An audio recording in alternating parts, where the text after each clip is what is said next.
soldiers on a grand paper plane, rolling dice to echo cannon's refrain. Kingdoms rise within this tabletop dust. In strategy and chaos we place our trust. The generals lean with a calculating stare. Hands of fate guide moves with a flare. Tiny hills climb where valleys fall steep. Battles fought while the house stays asleep. Wargaming dreams on a six-sided star. In this microcosm we travel so far. Heroes die small, but their legends grow large. In this tiny world we're always in charge.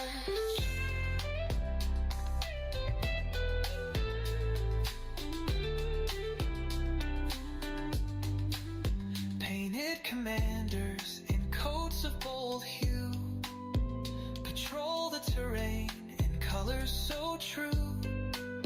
Armies clash with a flick of the wrist. Victory's a mark on a checklist kissed. Dice are the drums of this parade of might. The board is the map glowing soft through the night. Imagination ignites where the pieces collide. A universe unfolds we cannot hide. 100 battles fought in one single room. Victories blazing, entropy and gloom. Armies may fade, but spirits don't rest. In the heat of this game we earners of trust.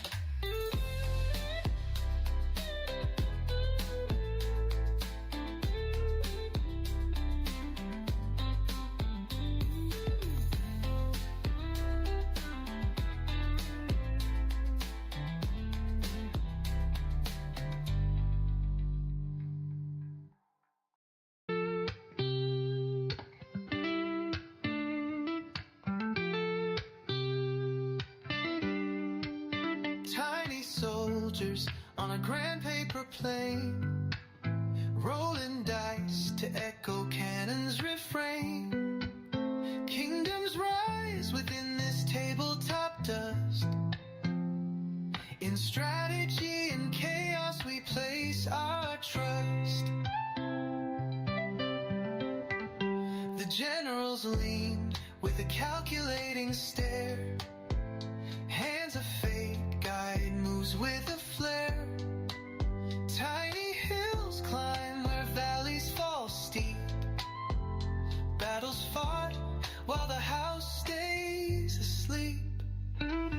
Wargaming dreams on a six-sided star. In this microcosm we travel so far. Heroes die small, but their legends grow large. In this tiny world we're always in charge.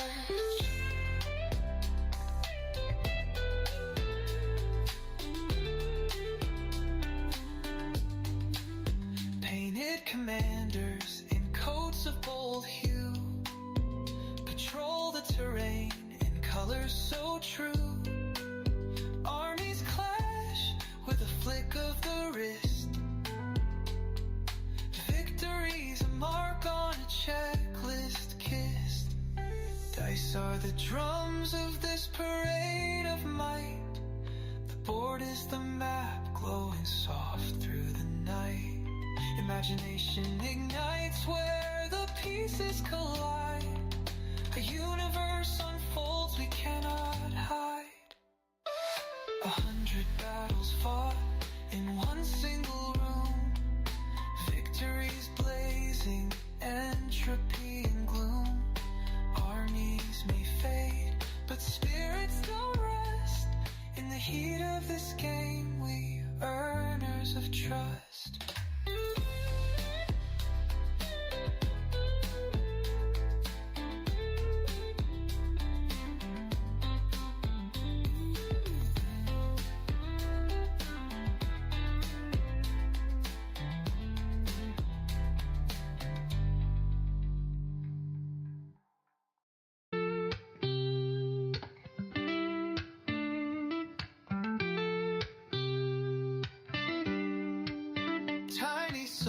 soldiers on a grand paper plane, rolling dice to echo cannons refrain.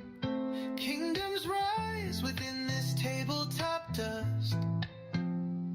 In strategy and chaos we place our trust. The generals lean with a calculating stare.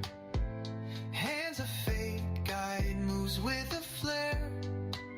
Tiny hills climb where valleys fall steep. Battles fought while the house stays asleep. Wargaming dreams on a six-sided star. In this microcosm we travel so far. Heroes die small, but their legends grow large. In this tiny world we're always in charge.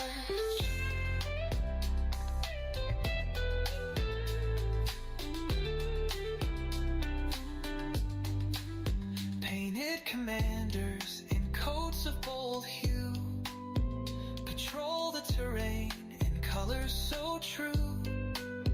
Armies clash with a flick of the wrist. Victory's a mark on a checklist kissed. Dice are the drums of this parade of might. The board is the map glowing soft through the night. Imagination ignites where the pieces collide. A universe unfolds we cannot hide. 100 battles fought in one single room.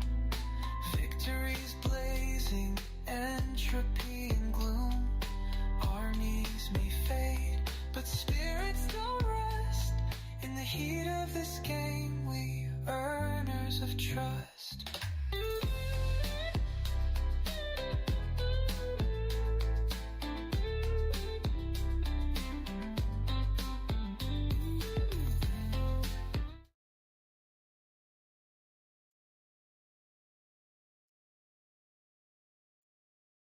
Alrighty there. There we go. Well, let's go ahead and get this other camera turned on. What the heck?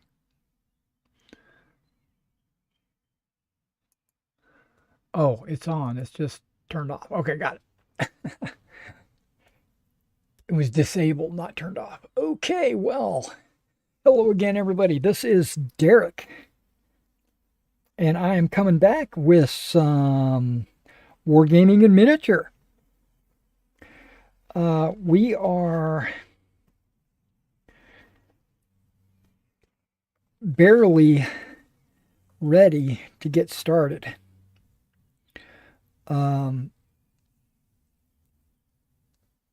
Yeah.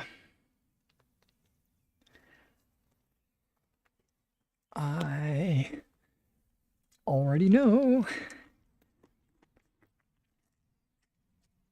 I need to take one of these. Let's go ahead and take two.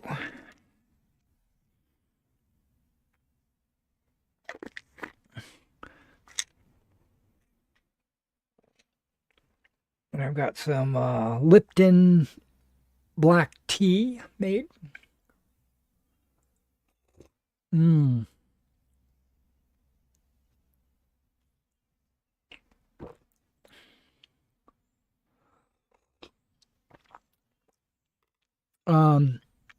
I still have not recorded the store news update, and I don't know if I'm even going to bother this week.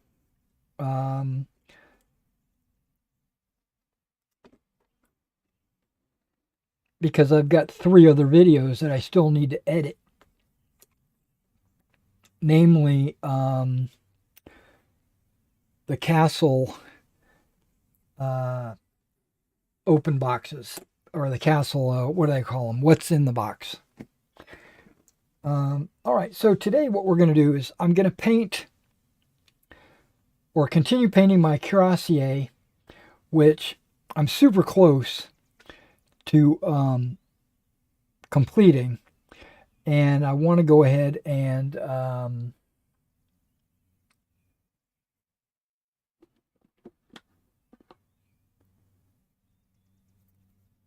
ensure their completion.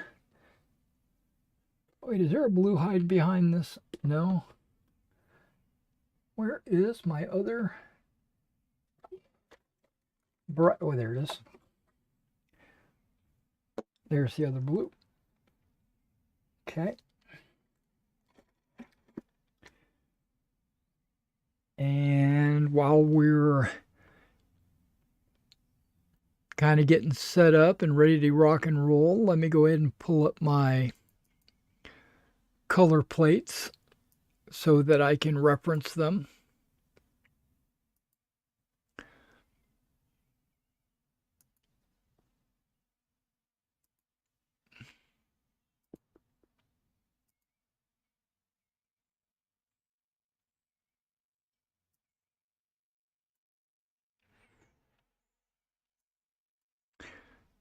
And yeah, the commander does have a silver epaulet. He's not red like the rest of them.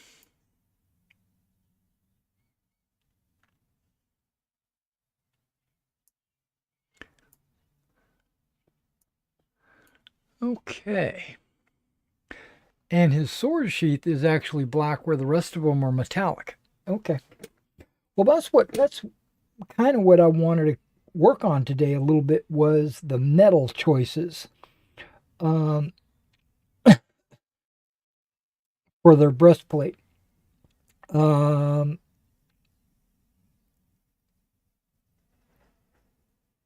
before I do that, I think I'm going to hit them all up with flesh. The only thing that I really need to paint flesh is their face.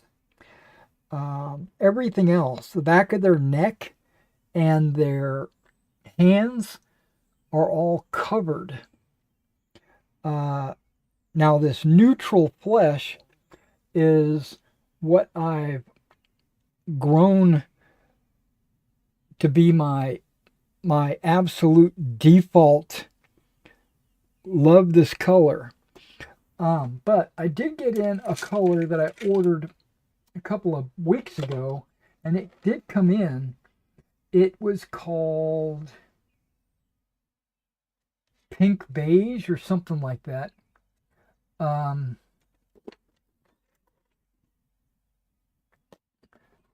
Think it was a MIG color. I didn't leave it down here, and I wanted to test it out as a flesh color, mainly just to see what it's all about, you know. So let me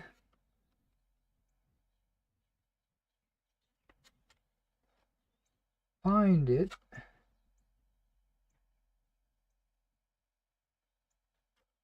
Beige pink, that's what it was called. And it's an actual atom color. So it's basically by the same company, MIG, except you'll notice it's just a little bit lighter than this one. But it's beige pink. It's not labeled flesh. But it doesn't have to be labeled what it is, what it will be, what it could be. This is really just, like I said, just a test.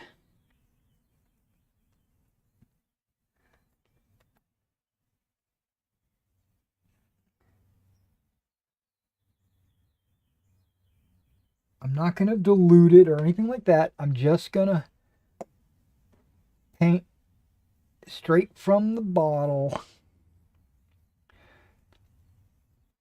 And I'm going to do one strip. And like I said, if I don't like it, I can always just go back over it.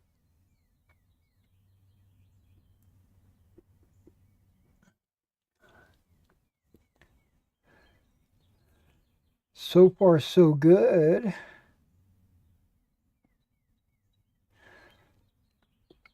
I am trying to avoid the collar.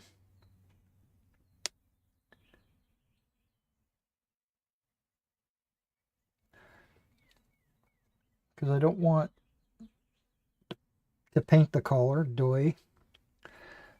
But I don't mind getting it on the helmet. So I usually paint with like an upwards stroke, because I can get it on the horsehair, I can get it on the helmet.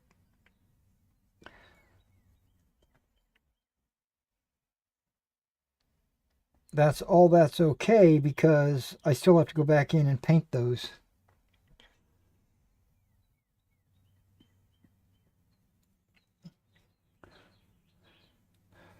Oh no, I might have found my new favorite paint for flesh. I was afraid of this.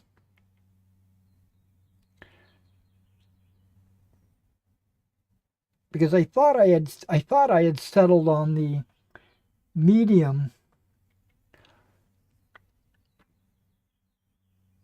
but I had ordered both of these about the same time, and one came in before the other, and they're both really good. But I like the lighter tone. It's ever so slightly lighter, but it's light enough to make a difference. And the reason why I like the lighter tone is because when I go in with either a flesh wash or just, sometimes I won't even bother with a flesh wash. I'll just use like a dark brown wash over the entire model, including the flesh. It'll darken up either one, flesh wash or the dark wash, or a strong tone, or whatever I'm using, will automatically darken up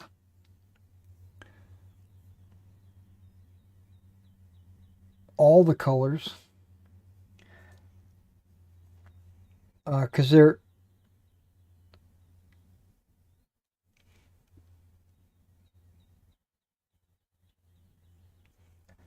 because no matter how much thinning or how much wash medium or flow additive or whatever you add to your wash to make it less sticky and more runny,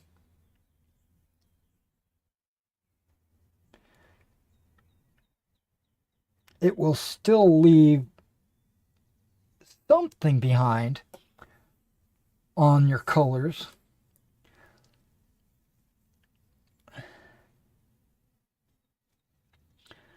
And so all your colors will get a slight darker tint.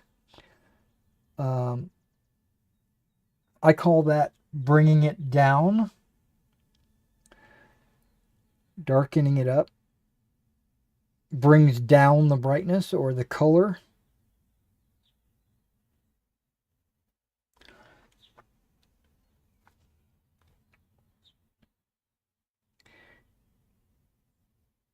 Because when you lighten something, you're bringing it up. You're, high lighting. You're bringing it up high.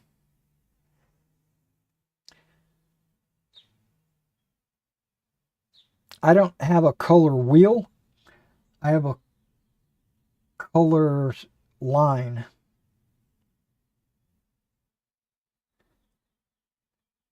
Starts at one end black and goes to the other end, which is white.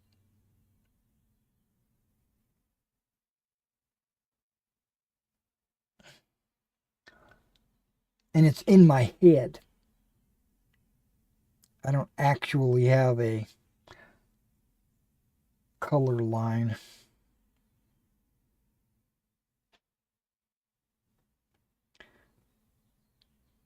Yep. I'm liking this beige pink.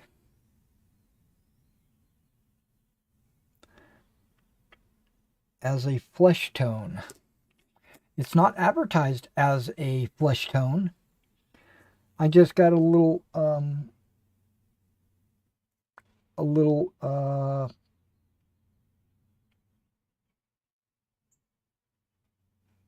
curious,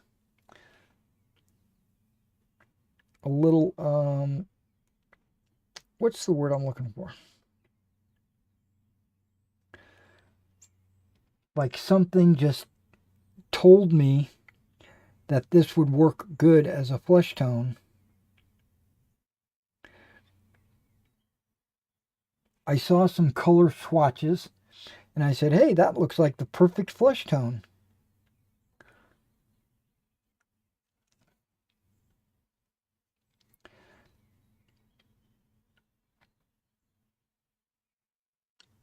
Now that ionic medium flesh is also the perfect. You can't have two perfects? Yes, you can. I would consider a more rustic character, something like a farmer or maybe a woodsman or a naked fanatic or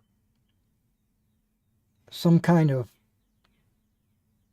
uh, maybe even a Mediterranean, like a Greek,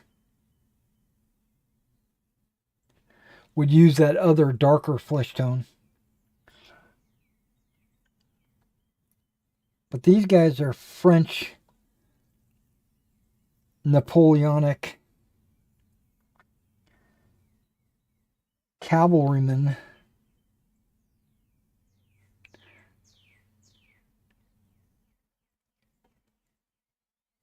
They probably consider themselves part of the aristocracy.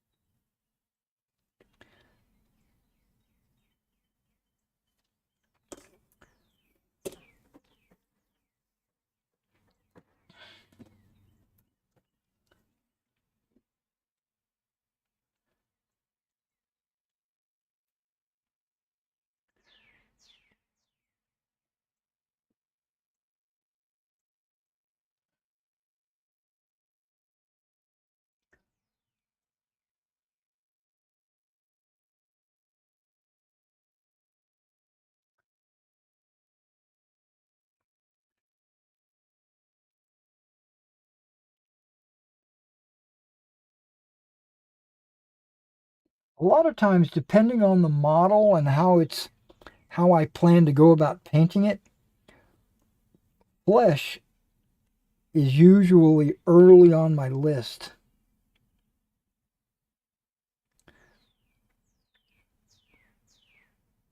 of things to paint. Usually.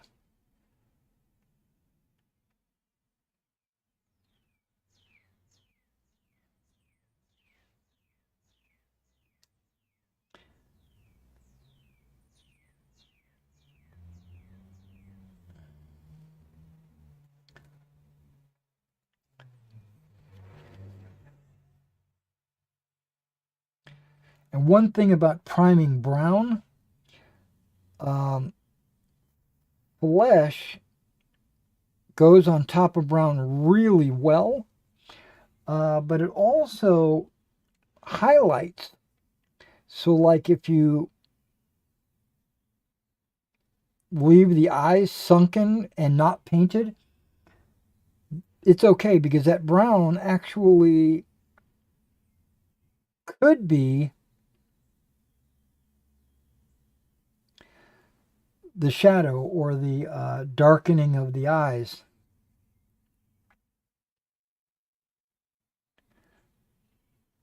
Or the mouth, you know?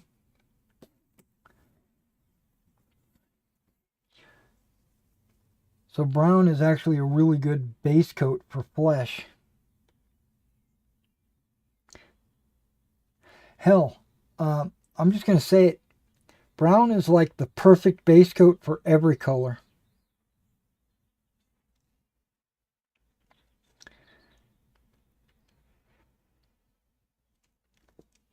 Normally, I like to paint things black if I'm going to be putting a metal on them,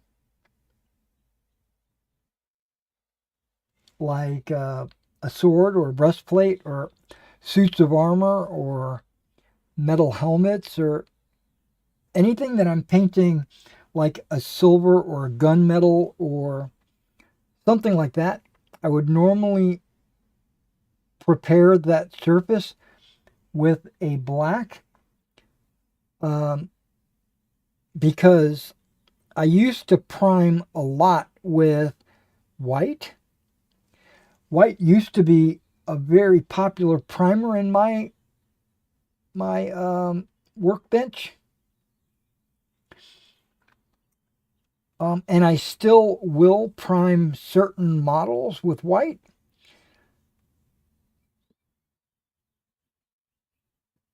But I've kind of moved away mostly.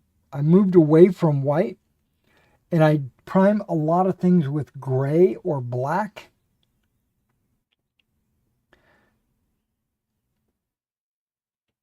But back in the day when I used to prime exclusively white, metal paint like silvers and golds would does not cover white very well. Normally, white is great for paint to cover because you're getting the real color, the true color when you paint it on top of white, except for metallics. Everything but metallics.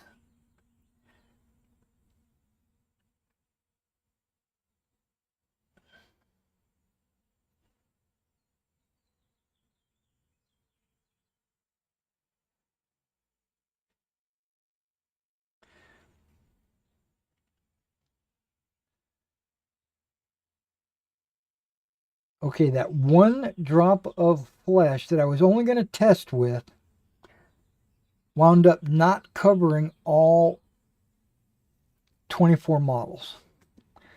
Okay, so that means I got to put another drop of this beige pink. Plus, I got to let it dry so I can get a true evaluation. Because sometimes wet paint doesn't look the same once it dries. But I think it will. I think it'll look, unless it darkens up a lot, I think it's going to be really good.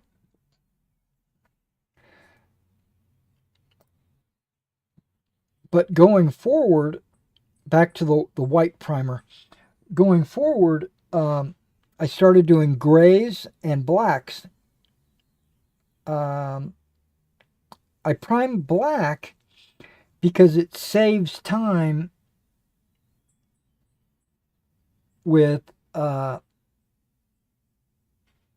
shading, right? You could avoid having to do shading if it's black, or you could, I don't know, I used to do a lot of fantasy, a technique called black lining, and I used to be able to do black lining just with the primer, right?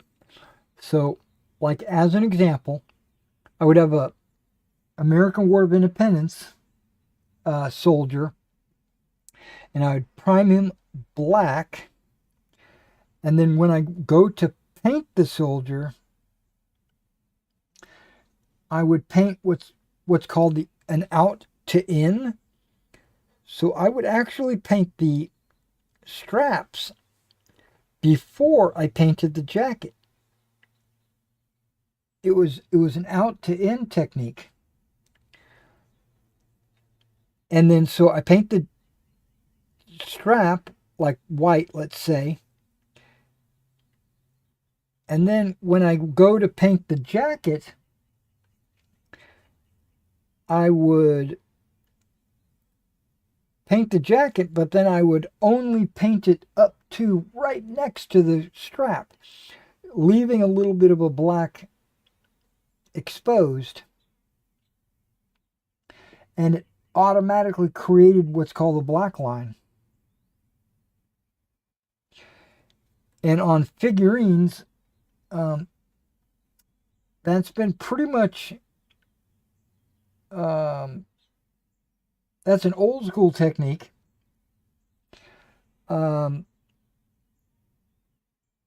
If you were not planning on applying a wash. Because nowadays, washes do the black lining for you. All right. Beige pink. Done. I'm very happy with that. Go back to the original and take a look.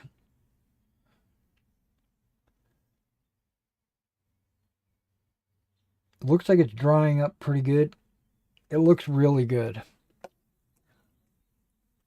I'm okay with that.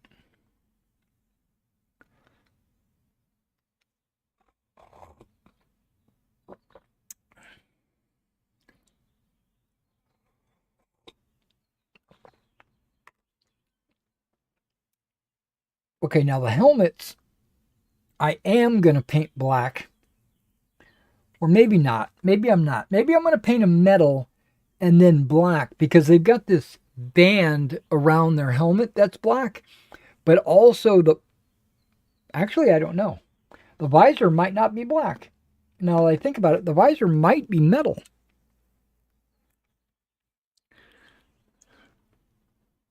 No, it's black. Okay, so the visor on the helmet is, I don't know, can you see me? Yeah, the visor, the baseball visor on the helmets are black, and then the band that goes around the helmet is black. So I'll only need to paint the top metal, and then I can just, which I could paint majority of it metal, and then I could go over the top with black. Okay, that's good. That's good. But that's not what I'm concerned with right now. What I'm concerned with is their breastplate, not their swords, not their sword sheaths, which I plan to use natural steel on that, but I don't plan to use natural steel on the breastplate. Okay, that's shining silver. That's gonna go. That's the epaulet and the border of their blankets.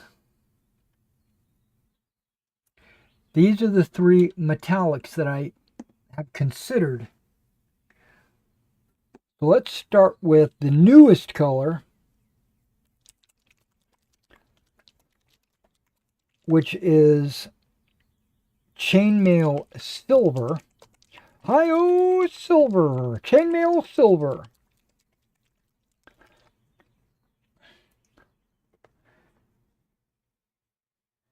You know what? You know what?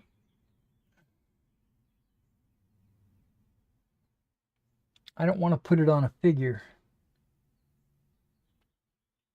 Yeah, I am. I'm going to put it on a figure. But I want this drop to be super small. There we go.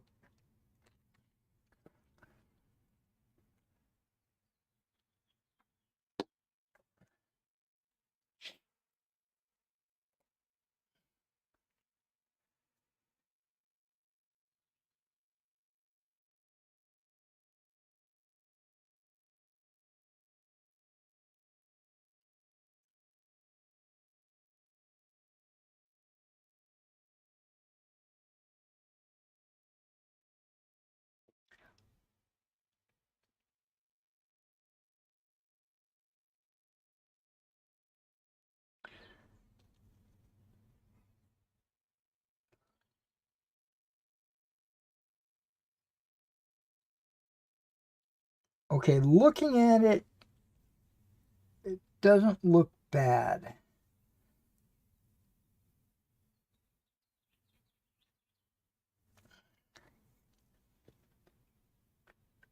And not looking bad is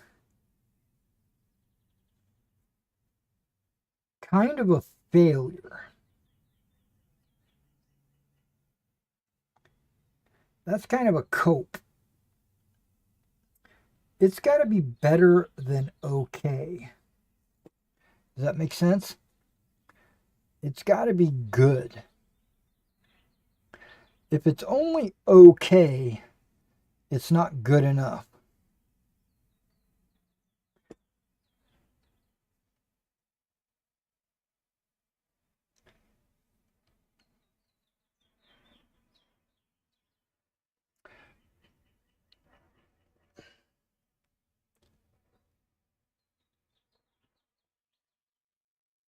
But that's not bad.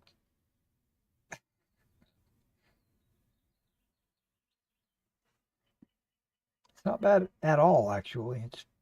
It's actually okay. All right, so that's chainmail silver. Oh, the brand new chainmail silver.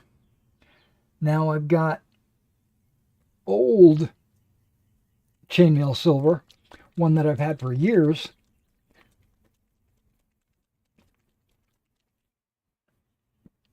I'm going to try that second.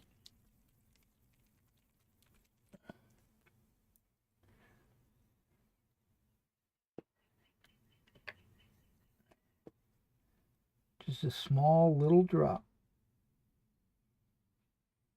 If this, okay, it is.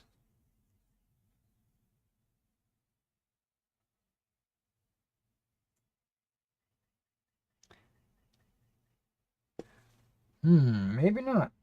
Maybe it's like super thick on there. It's shaking up good, but the cap might be partially filled.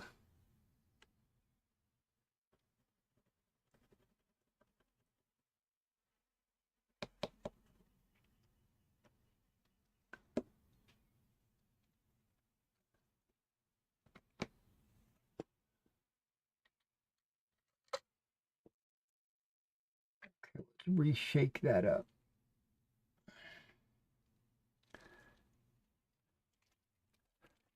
It sounds liquidy, so it sounds like it should be good.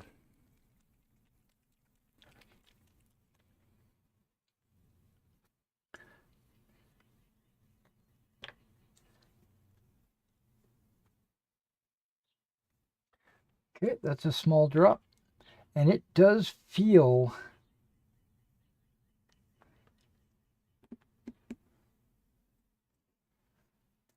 or look, it actually look in the palette, it looks darker.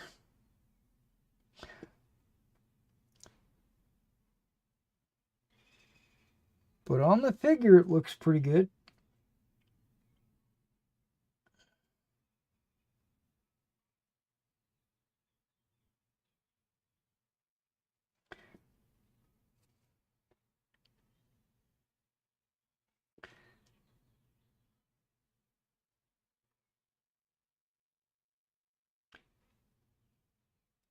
Okay.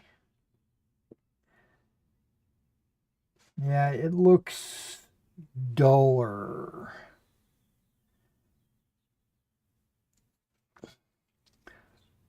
Which is actually okay, depending on what you're trying to accomplish. But I want my breastplates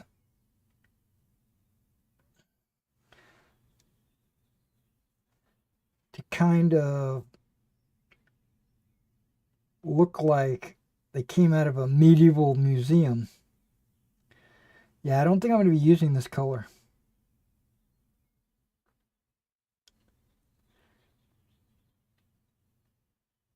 It seems a little runny, like maybe I didn't shake it up enough, or maybe I've got too much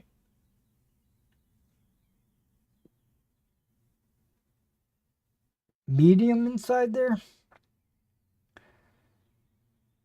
Okay, but it looks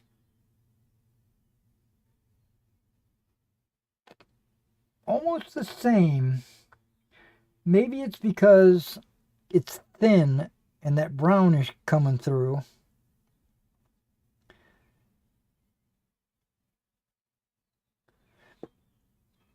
Yeah, it looks almost the same. So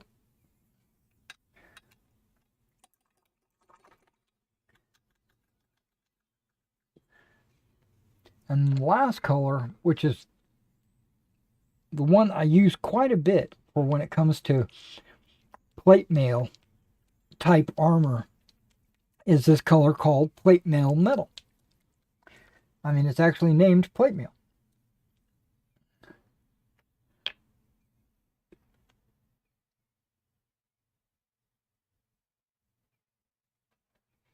I'm just going to put it on one figure, so we're going to see. I painted them in this order.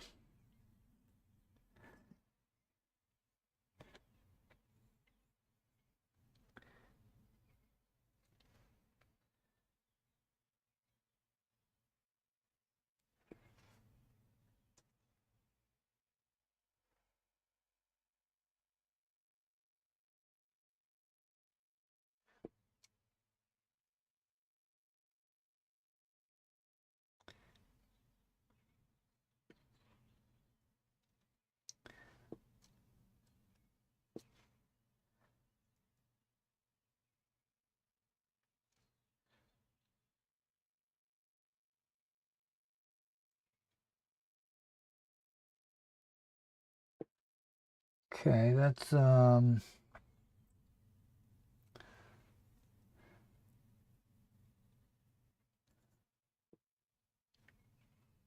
also not much of a difference.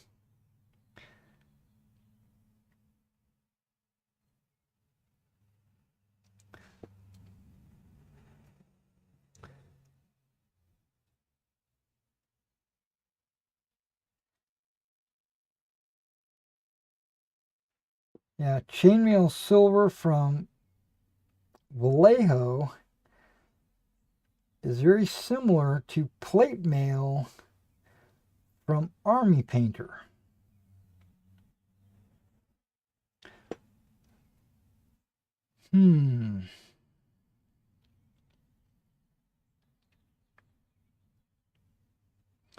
Yeah, they're all three almost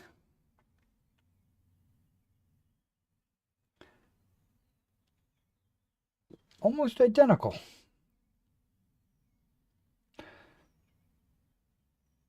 The plate mail seems to be a little whiter. Maybe just a little bit whiter. I think the chainmail silver is the one I want to go with. Whichever bottle. Plate mail looks good, but it's not. It's just not perfect. Okay, that settles that argument. I'm not using these two. It's not an argument anyway, it's just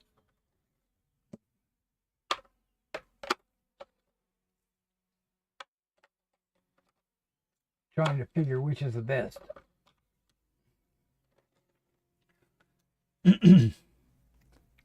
So I'm going to wind up using Vallejo chainmail silver. It's listed as a primer, but it's a paint.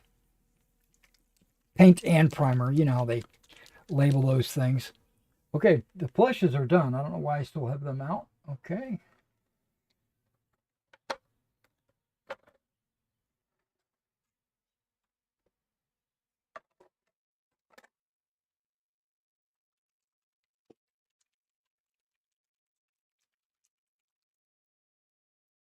Now with the Civil War guys, I was actually planning on painting everything completely covering it, the uniform that is, not the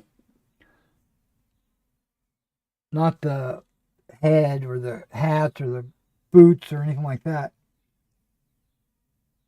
Whoa, that was a little squirt that came out.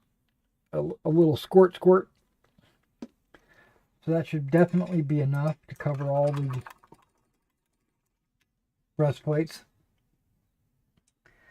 and helmets. But right now I'm just doing breastplates.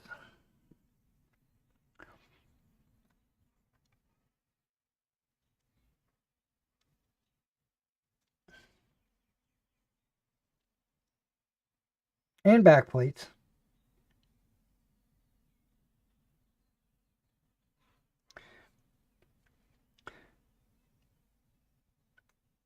Yeah, so I after I get this metal done, I think what I'm going to do is I'm going to go in, I'm going to prime these guys with the lighter gray. Like I said I was going to do yesterday, I said I was going to kind of do a drag, a wet brush.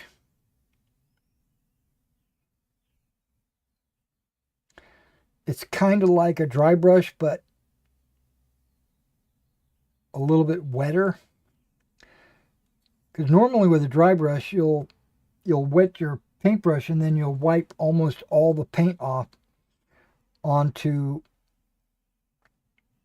a piece of cardboard or paper towel or something, so that there's very little paint still left on your brush, and then you can just drag it across the model. But we're going to do that minus the step where I wipe it off onto a paper towel or a piece of cardboard.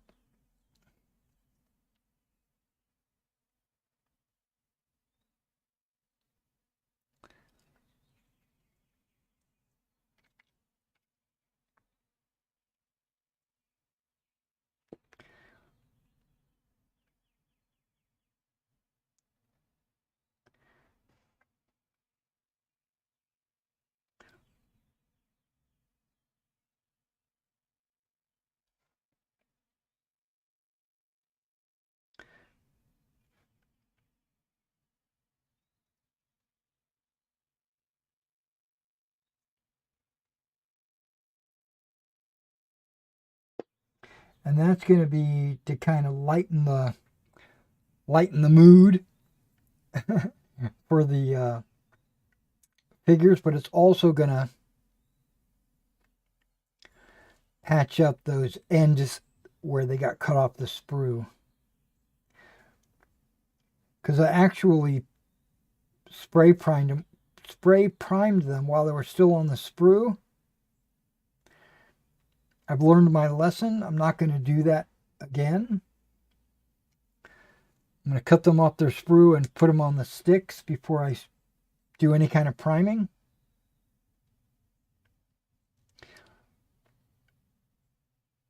And I only do spray priming when the weather is good, where I can put the figures outside and let them dry in the heat or the wind. But if it's cold outside, I won't do that.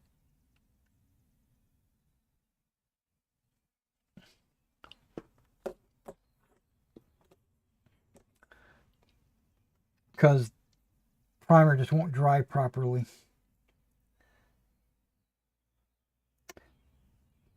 So if it's cold outside, I'll use a brush primer on the inside. Like what I'm getting ready to do with these guys. What I did with these Cuirassier, they were brush primed with the reddish brown.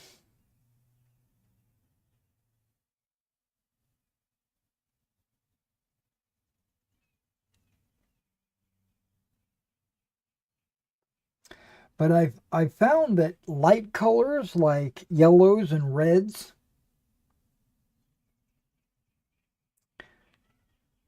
sit on top of this red brown really nicely.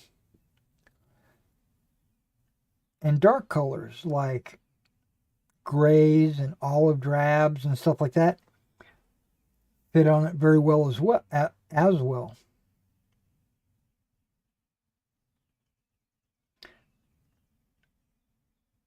And if you didn't already know, black and white sit on top of anything.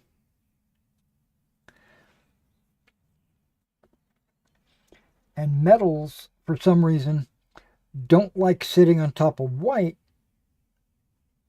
And light colors don't like sitting on top of black.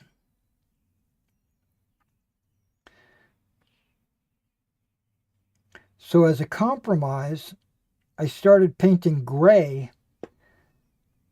but I found that, well, darker gray, I found that gray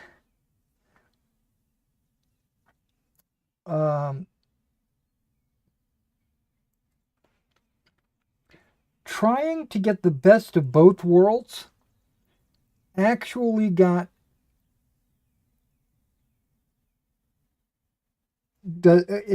instead of doing both of them good, it does both of them bad. So gray is not the ideal color. I thought it would be. You know, in the old days, I thought white was the best color.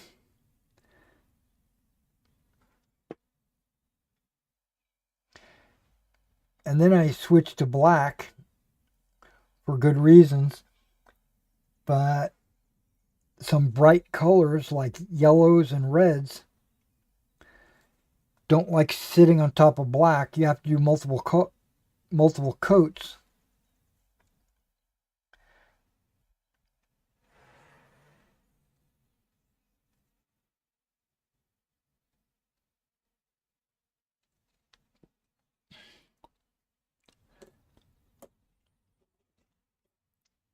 But when I started priming brown, everything works with brown.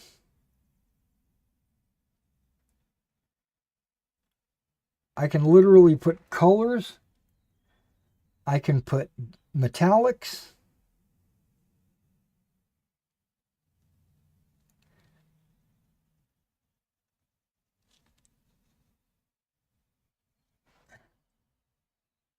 Flesh goes on top of it really good.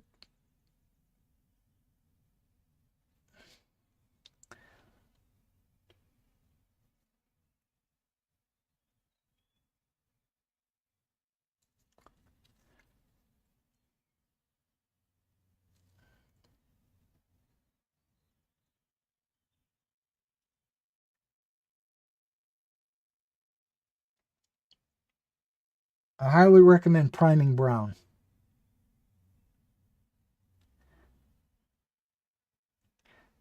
Now, I've seen some people prime with whatever they've got, black, white, gray, and then they'll go over their model with a brush on black brown, like a German camouflage black brown. I tried that a couple of times.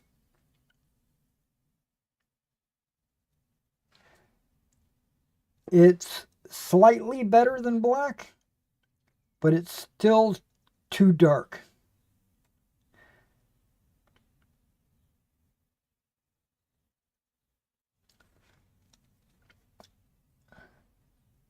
So a really dark brown is not the answer.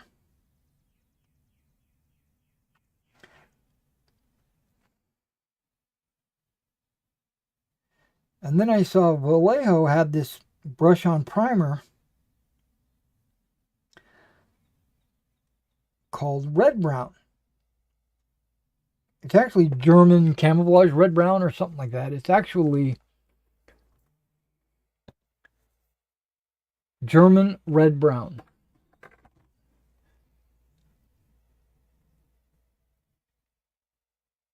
It's perfect.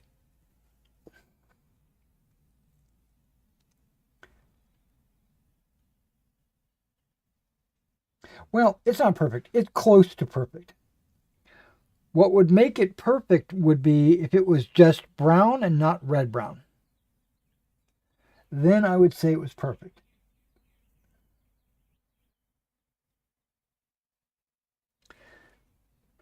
And I have considered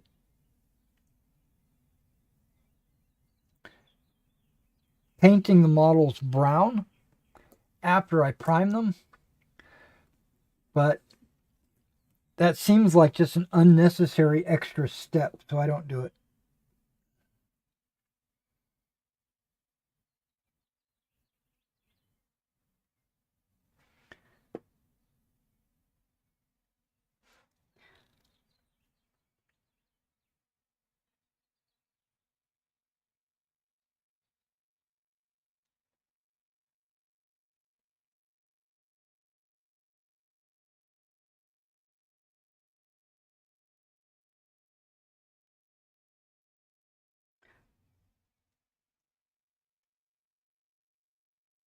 So eBay, as you know, I have a store on eBay. They have a partnership with a company called Alice. And Alice, I'm not sure if they're owned by eBay or if they're just a partner of eBay or what they are, what their relationship is. I don't know. But I do know that I get communications from Alice through my eBay account.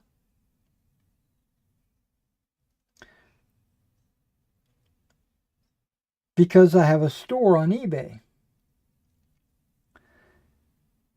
And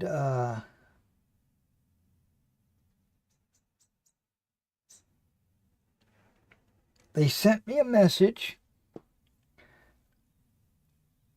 asking me if I wanted to apply for a gift, a grant, not a loan.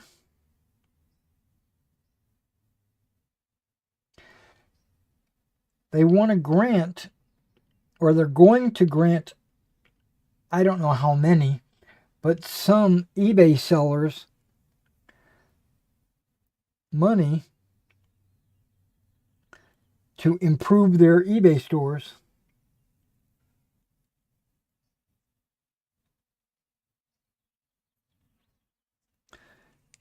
And I was like,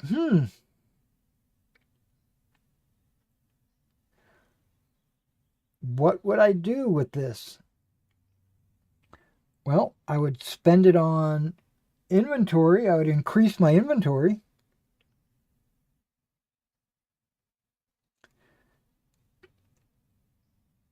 I might get a 3D printer.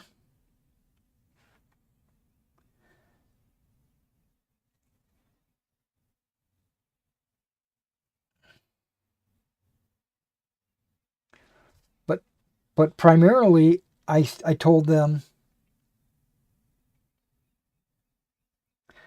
I would improve my inventory on my eBay store to increase my sales, which would hopefully I would be able to double my sales.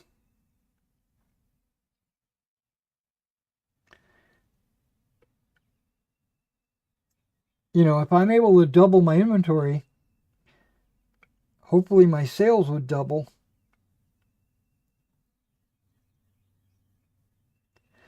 What's kind of good about that for eBay,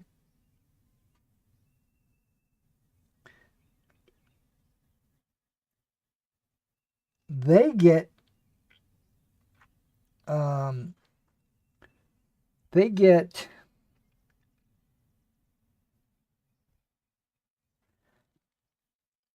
almost 20% of my sales they get a huge chunk. They nickel and dime me.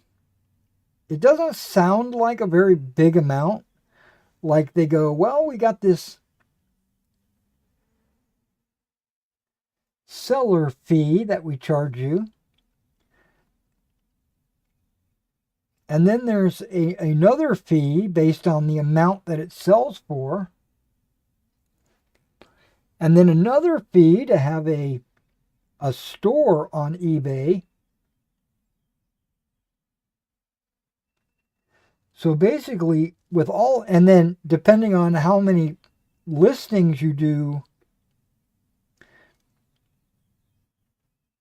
each month, you might have a listing fee. So basically, there's a lot of these little fees. They're all not very big, but I've got like almost 1,000 items on eBay, and even if it was only $1 an item, that's like $1,000 a month.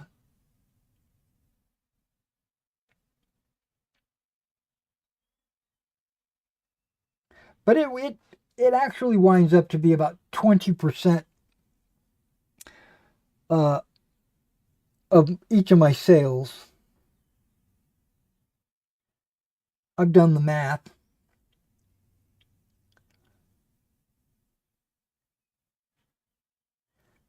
So when I have an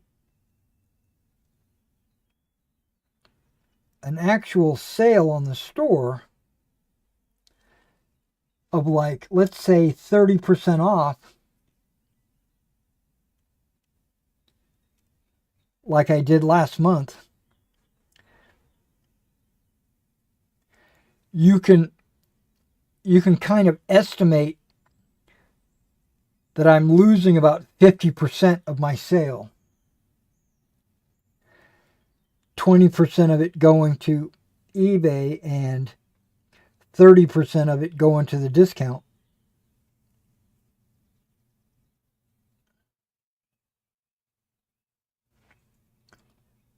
That's a pretty sizable chunk.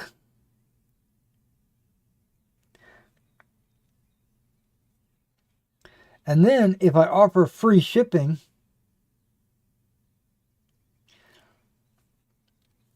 that could be another pretty sizable percentage of the sale.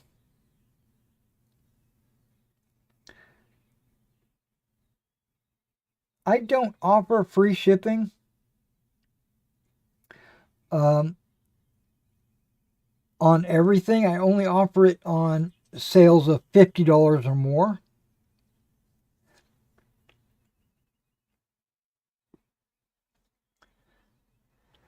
And the reason behind that is, if you think about it,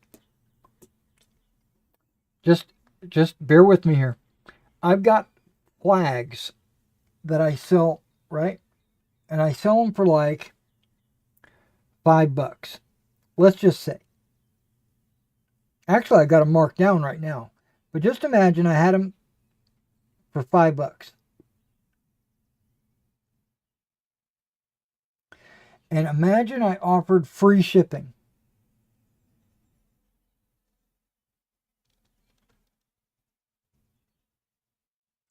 And somebody ordered one set of flags. It cost me about $4 to ship it.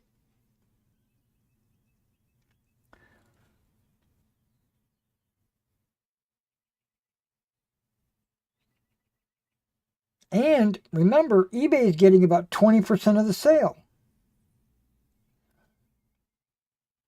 So I'm making, what am I making?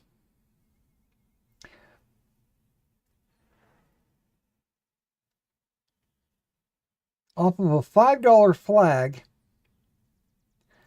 I'm making $4 because eBay. And then I'm paying $4 for shipping.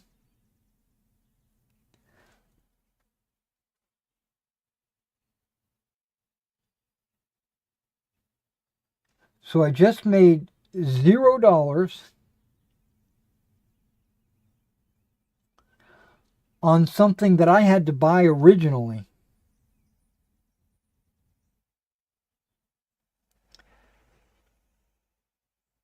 I bought it for probably $5.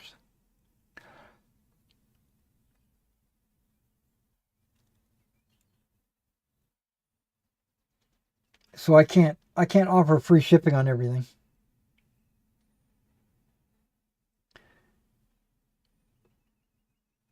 Now, the high dollar items, I can offer free shipping because that kind of gets absorbed in the sale price.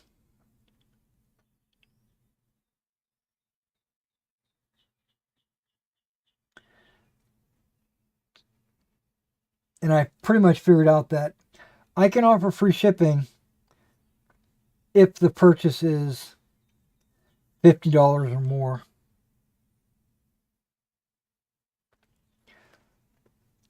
And so that's what I do.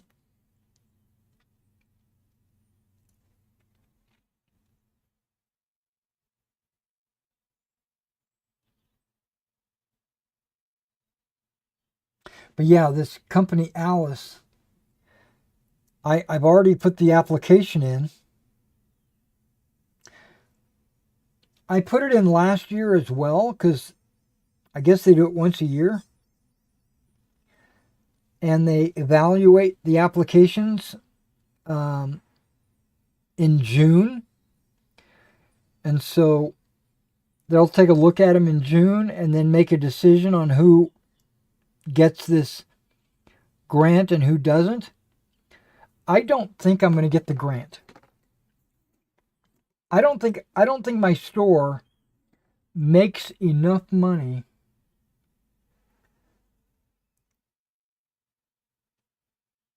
for them to think it's worthwhile to give me a grant.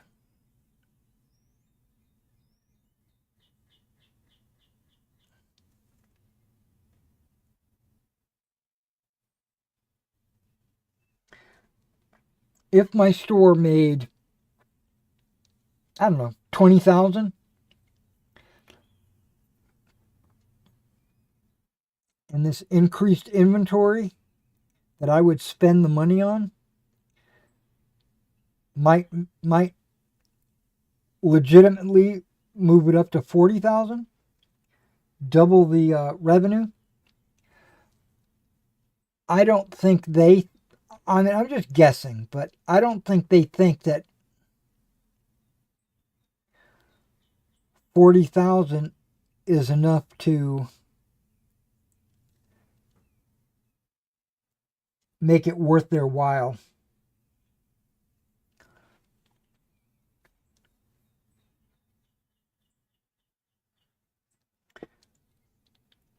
Even when they get 20% of that.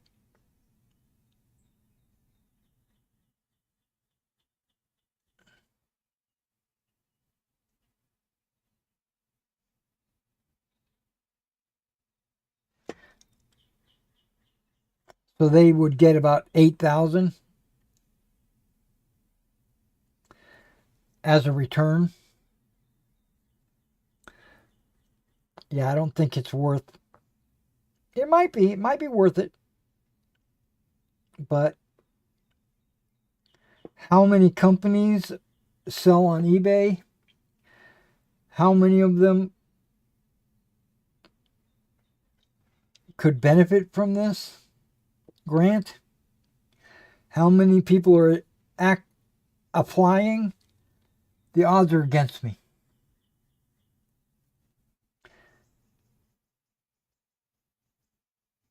But I applied anyway.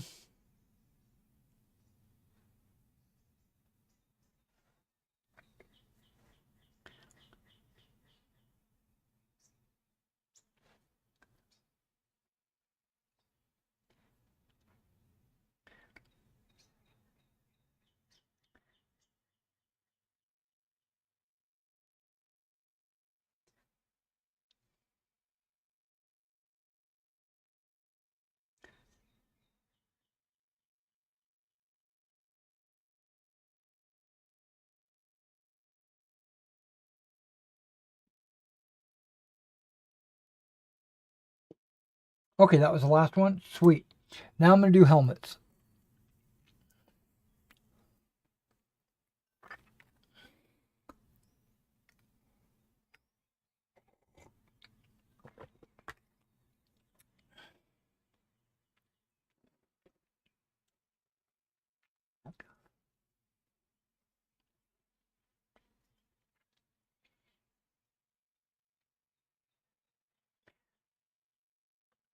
And really, I only need to do the top perimeter of the helmet above the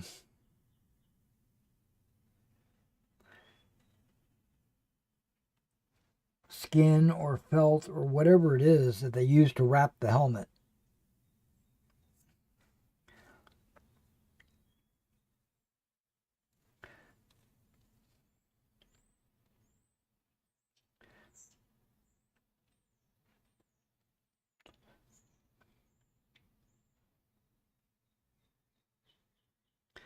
And the very top, where the horsehair plume is,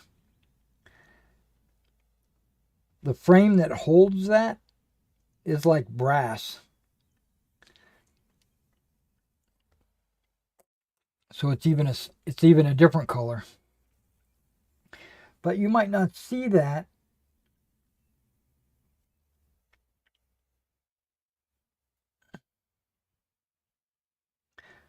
because the horsehair, the way it's modeled here,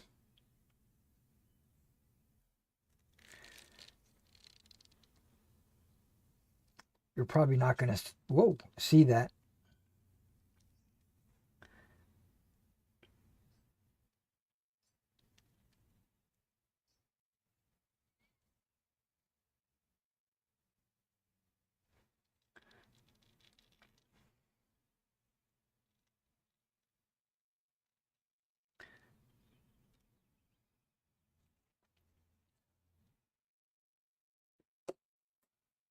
Okay, these helmets are going pretty quick.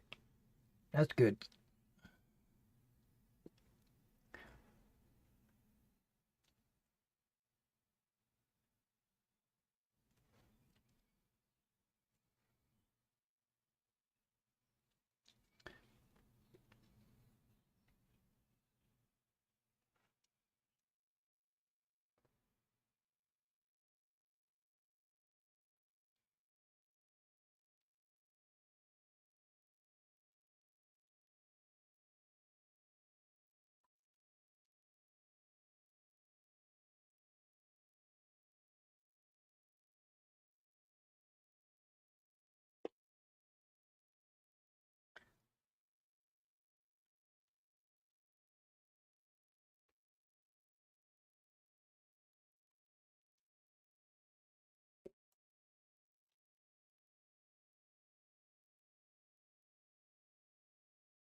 Yeah, sometimes I will paint a color knowing that it's next in line for that layer as I'm layering it. But the color might be needed again because, like, I might have black here, then I paint like blue, yellow, red, green, and then there might be something else that needs to be painted black. So sometimes, so what I'm getting at, some colors, I'll paint something, the color, but I won't put the color away. Oh, excuse me, because I know I'll be coming back to that color at a later stage.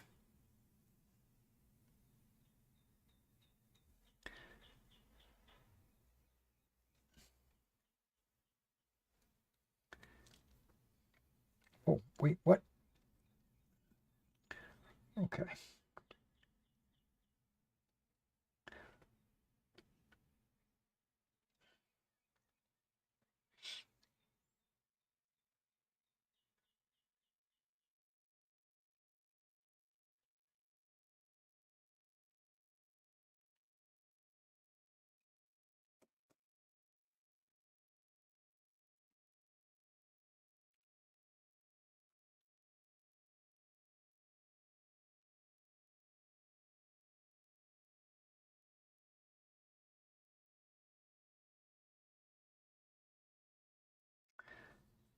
Napoleonic cavalry are like the prettiest things.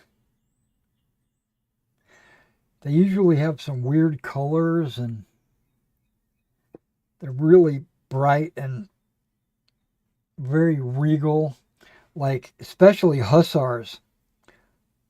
A lot of times you'll see like red pants and blue jackets and then green dolmans.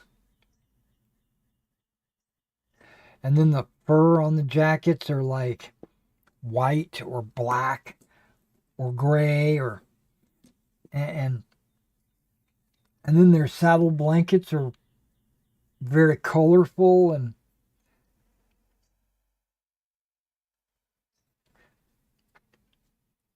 dragoons, various colors for the dragoons, British household cavalry, Scots Greys and all that.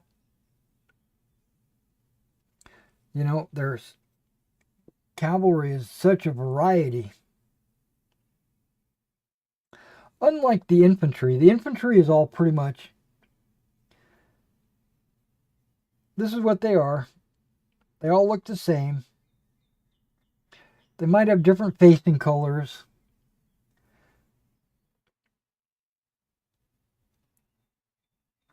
Or the jackets might be a little different. Or the pants might be different. Especially like on French light. The British have different helmets on their French lights. Well, they're not helmets. I guess they're shakos.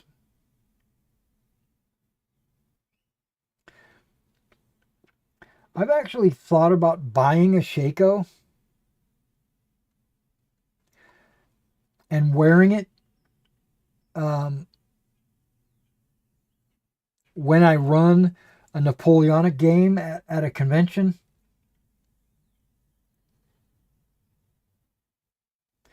Mainly just to kind of stand out as the referee or the guy hosting the game.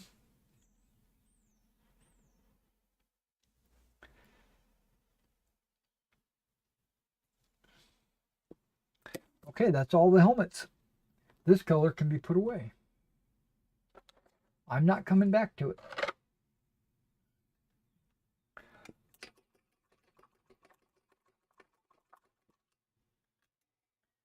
Okay, so I'm going to pause on the Napoleonic cavalry just for a moment. Let the metallics dry a little bit. Not that they take any longer than any of the other colors, because they don't. But I want to get these guys rolling. So I'm going to use light gray to prime them. And I'm going to use a fairly stiff brush. It's not incredibly stiff, but it does have a little bit of stiffness to it. And I'm just going to drag a wet brush across them. And this is going to take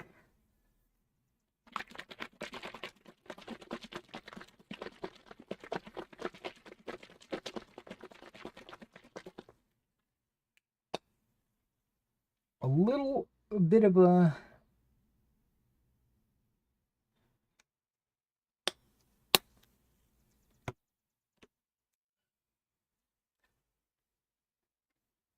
palette.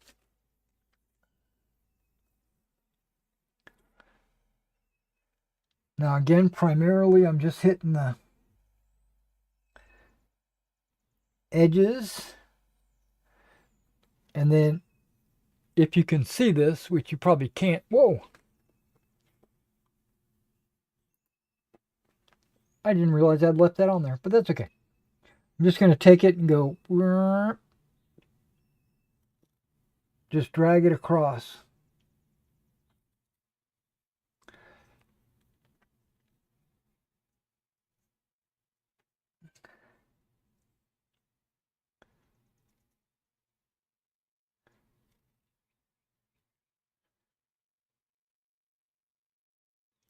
There you go. And you'll get a, you know, like if this was the back, this is the front, you can see the difference. Some of the pants are hit, some of them aren't. You know, the gaps between the characters are probably not hit.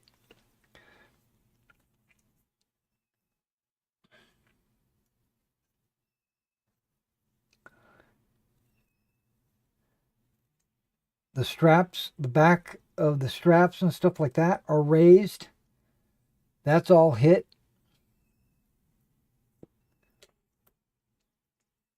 It's not a 100% primer. It's just a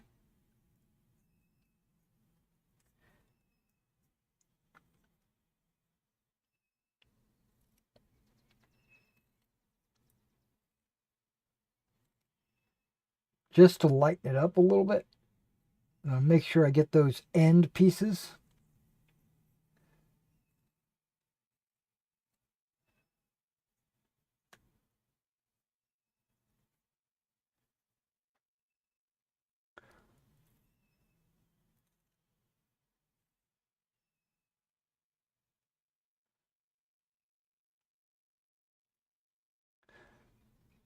Games Workshop likes to call this kind of priming zenithal. And they usually do it from like a top down.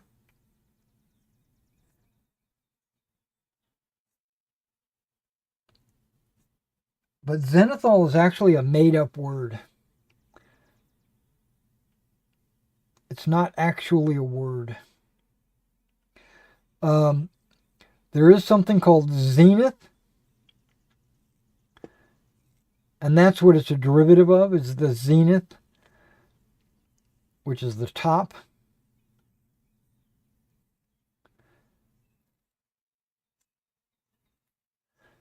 And that's kind of what I'm doing, is I'm getting the raised areas.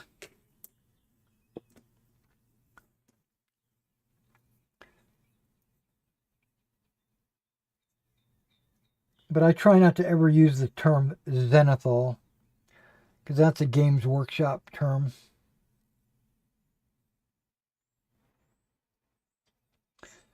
The Games Workshop, they could probably copyright the word because they made it up.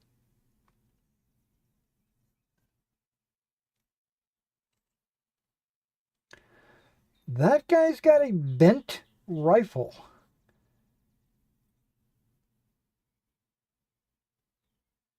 Yeah, that's like a 45-degree bend.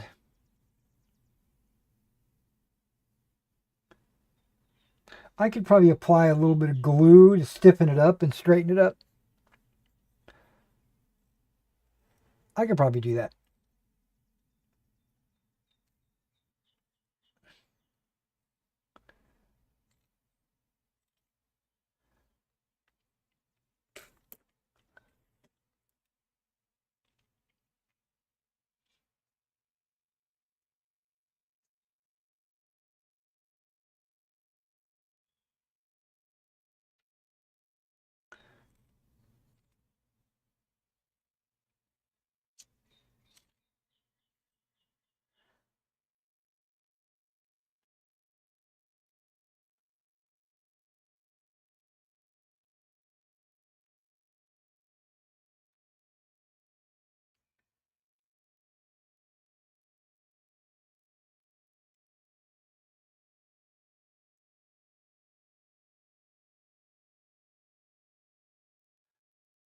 See, I assume that the autofocus on my camera is on.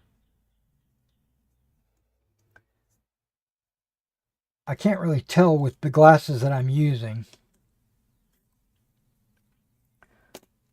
So let's pull these glasses off, put these glasses on.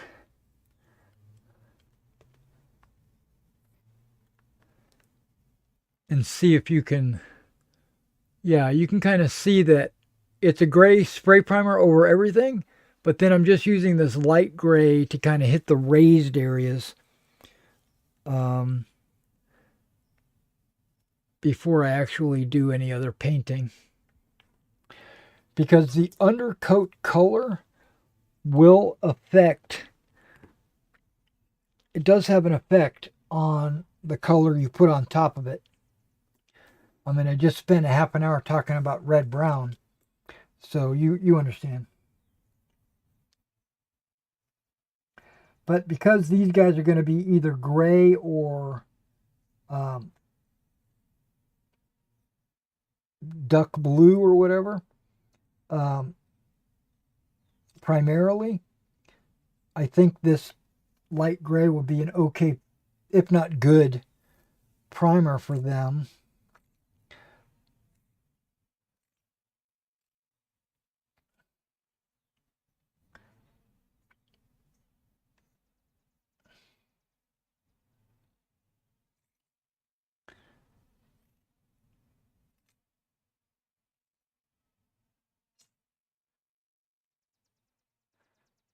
But to be honest, the main reason why I'm doing it is not for the highlighting or anything. It's really just to hit the end pieces that I had to scrape off.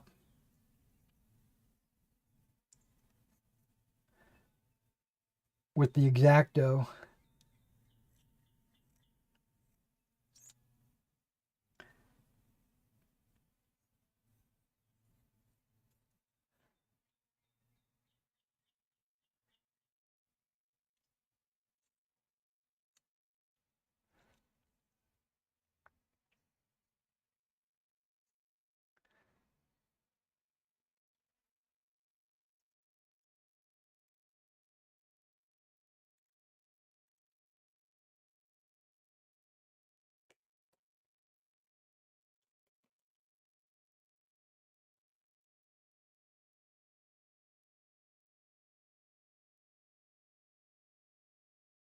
Yeah, once I get my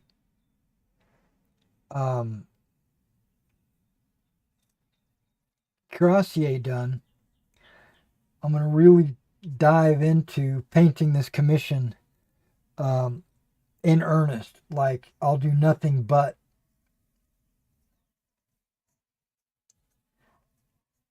But I think I need to manage my output speed because the customer doesn't want it too fast. So I don't know exactly how long it's going to take me to paint these guys.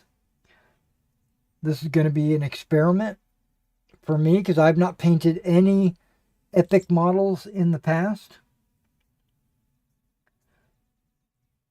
The main reason I was going to do the epic Napoleonics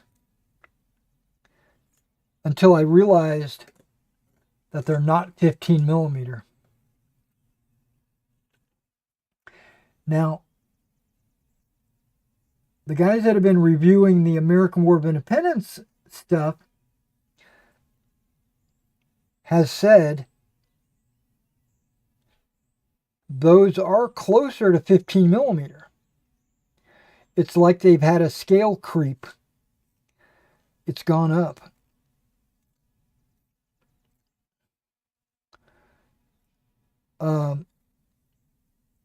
But I bet you they're still not 15 millimeter. And because they're interconnected figures, I wouldn't be able to use them. Because they're 60 millimeters long. Yeah, just over,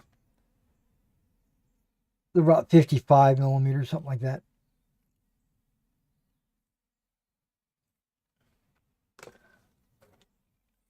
You put them on a 60 millimeter base in 2 ranks.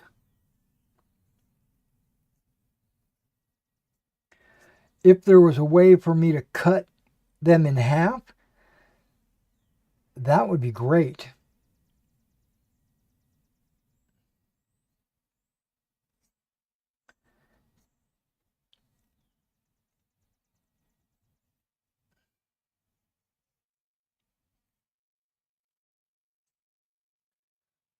But their arms are like overlapping. They're so close that you can't really cut them apart. And that's why I decided not to do the Epic Napoleonic one, because they would not be compatible with my 15 millimeter figures. And I'm not going to do Napoleonics in 2 scales.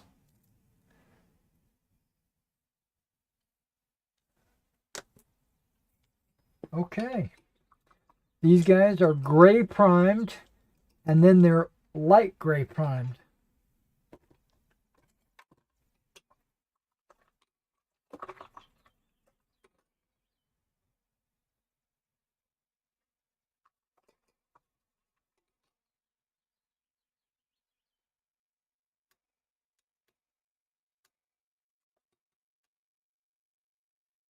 All right, now speaking of my computer gaming, it doesn't look like my Skyrim fans have any desire for me to jump into Oblivion Remastered.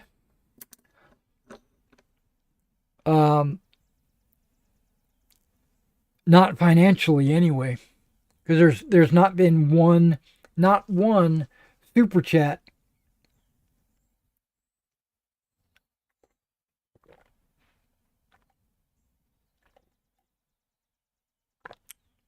since Oblivion came out.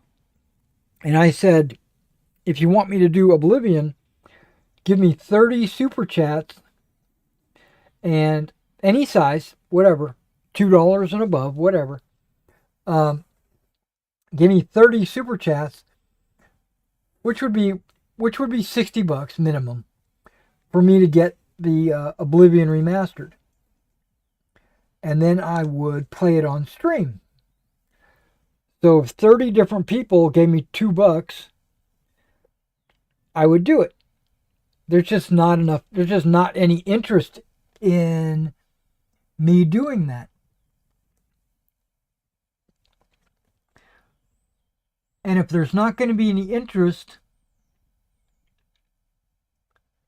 then I'm just going to continue on playing the Skyrim. Okay, I pulled this one out because I was going to paint these guys with this duck blue.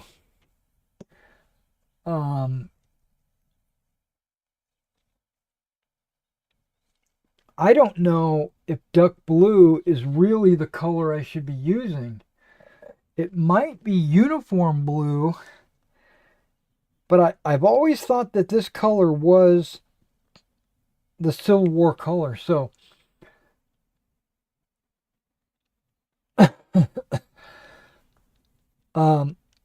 what I might do is just paint them all this color and then go in and specifically pick out certain ones and paint them a uniform blue. But I'm not doing that right now. I don't know what color I want to do next. I think I want to do red. Because red would be their epaulets. And that's it. It'd be one stand of this group would have red plumes. But everybody else is going to have either black or white horsehair, so I don't need to worry about any of that. The steel is going to be their swords, sword sheaths,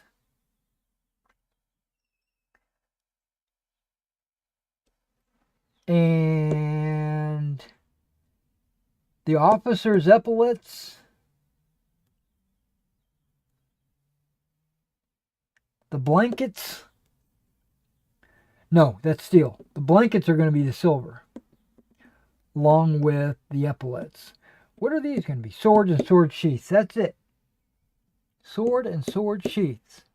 That's it. That's it. Okay, let's do steel. Sword and sword sheaths. That's it. You heard me. That's it.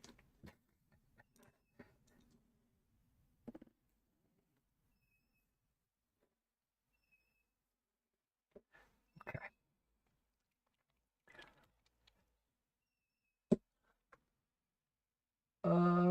Let's see. I got 2 boxes right here.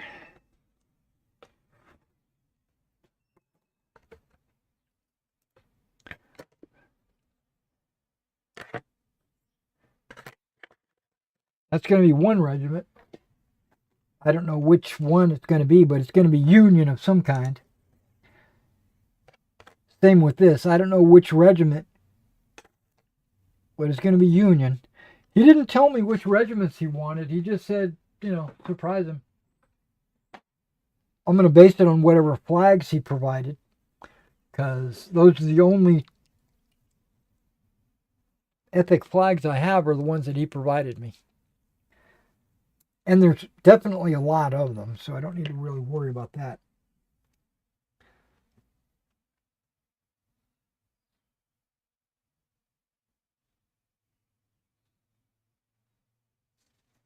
Okay. Natural steel.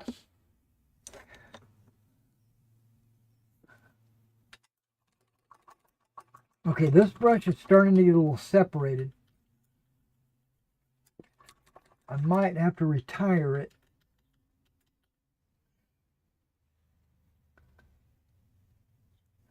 And the metallic doesn't want to come off of it.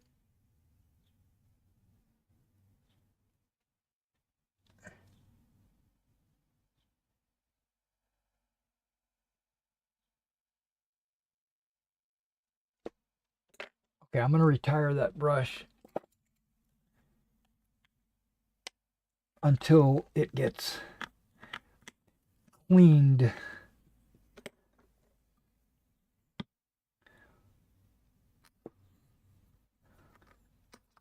Using the magic potion here, covering the bristles.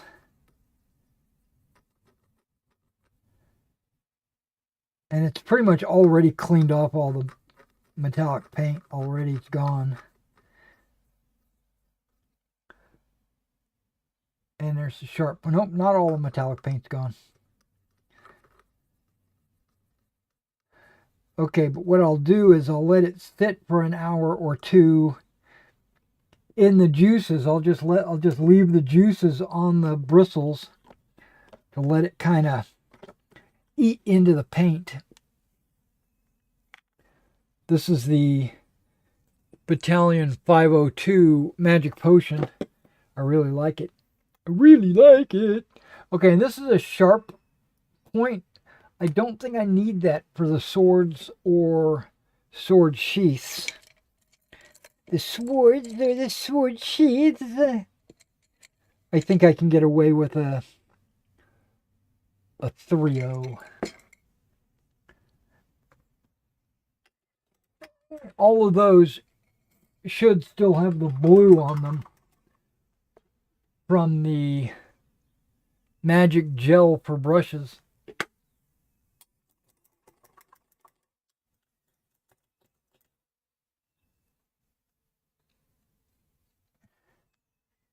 Okay.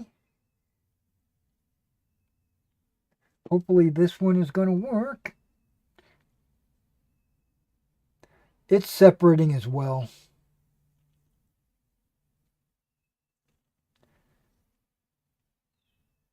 This might just be a horrible brush, I might need to just get rid of it or turn it into a,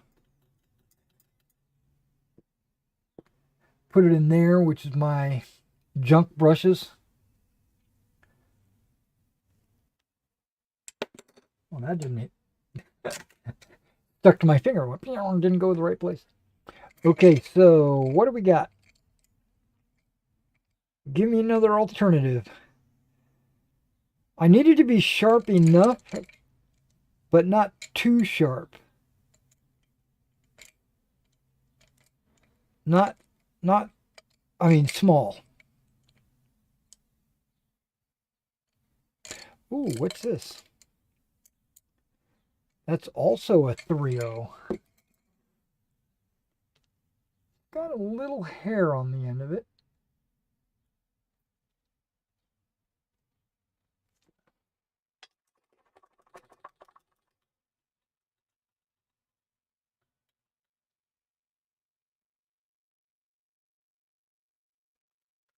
What is this brush? This is a 2.0. That's probably a perfect brush. What is this? A 5.0. Oh my gosh. Okay.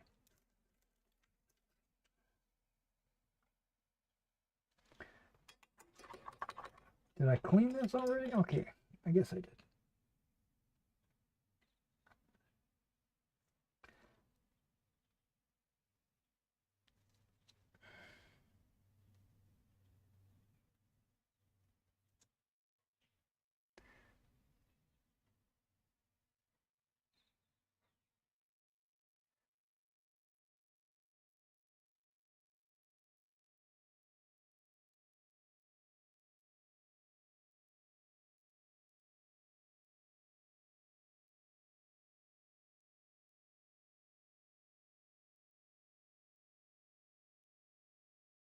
Okay.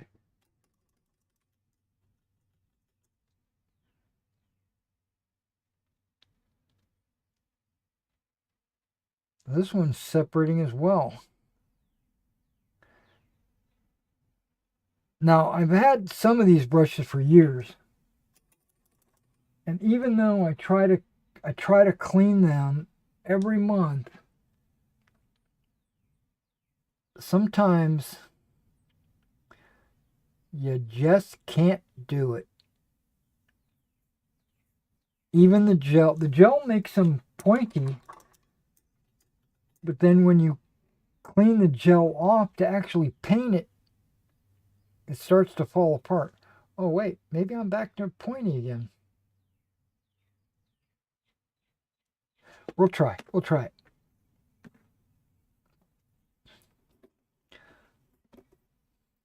Okay, we're just going to do sheaths, not the swords, while the point lasts.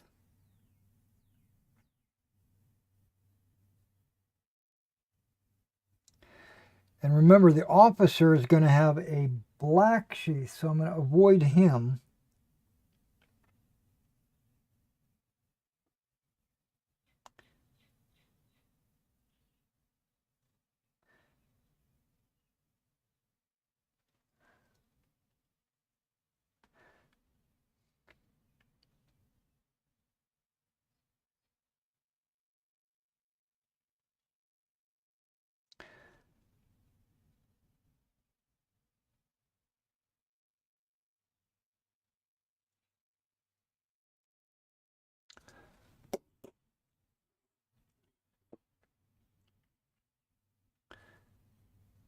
Okay, which is the guy in the middle on this one. And it's okay to get it on the boot.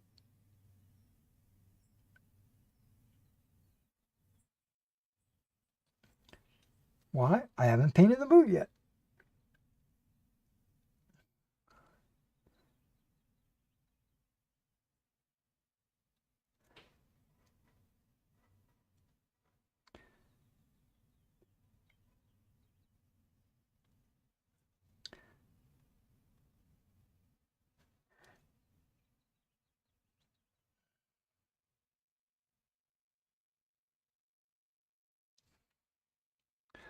Now the one I might have to be a little concerned about might be the musician or the standard bearer, because I believe their sword is still in the sheath.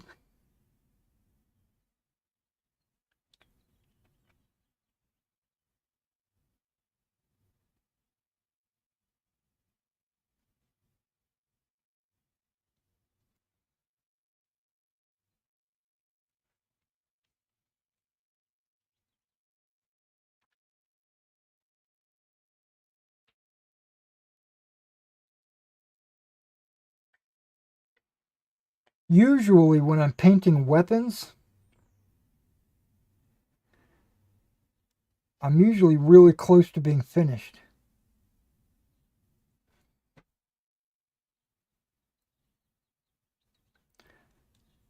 But not in this case. I still have a few other colors left.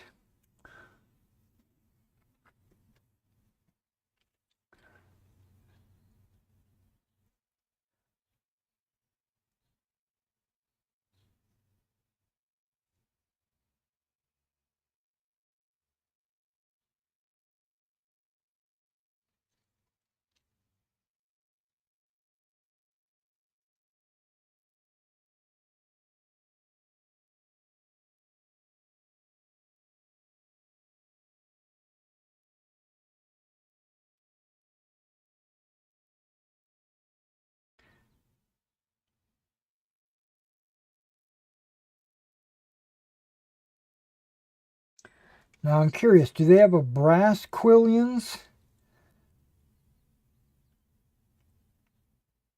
Or is it steel?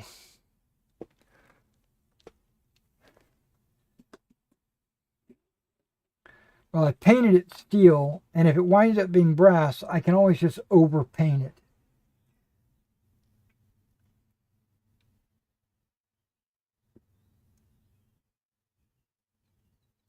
Wait, is that the officer? That's the officer. Okay.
Now, when I paint red, it's also going to be the trim around the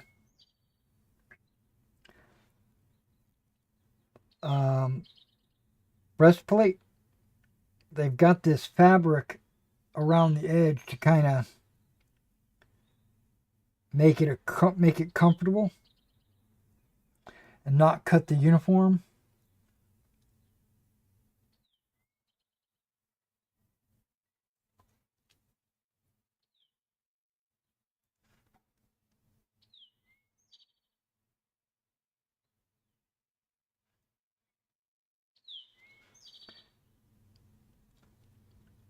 So it's more than just the epaulets and the plume on one company.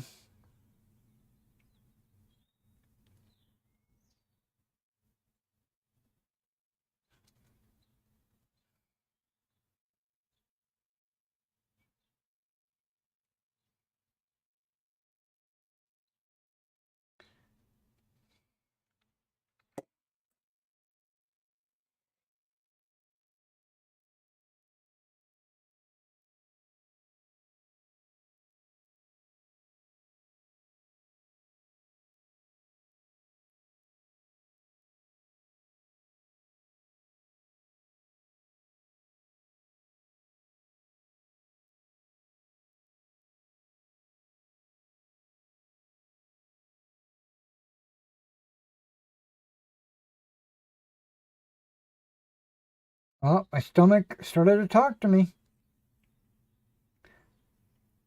It's not as bad as it was yesterday. I actually had a full breakfast this morning. Okay.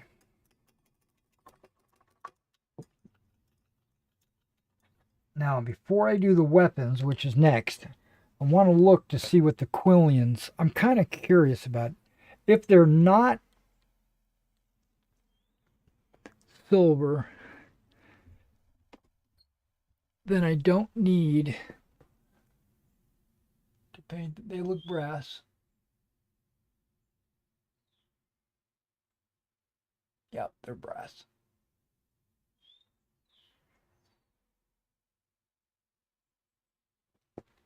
Okay. Then I don't need to paint. I only need to paint the blade.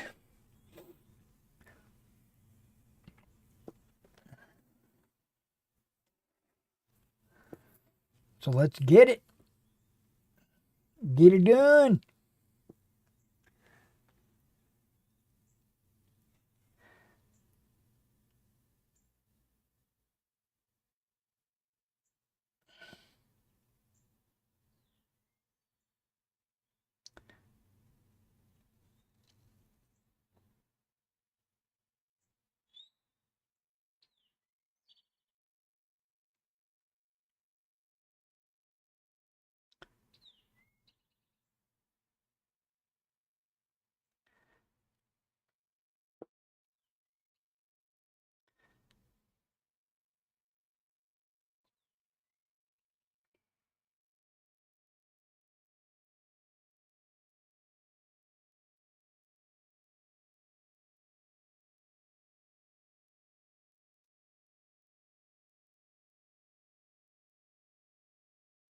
It's kind of cool that they sculpted the blood groove into the middle of the blade.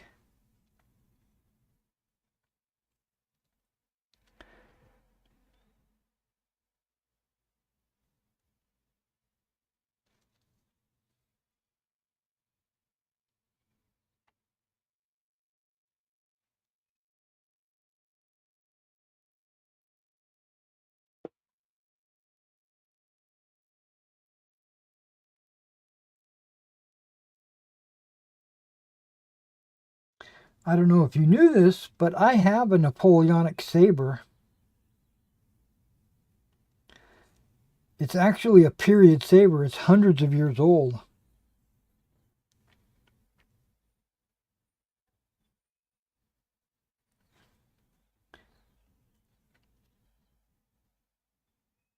I have it over there in the corner. It's got a metal sword sheath, and the sword is in like excellent condition.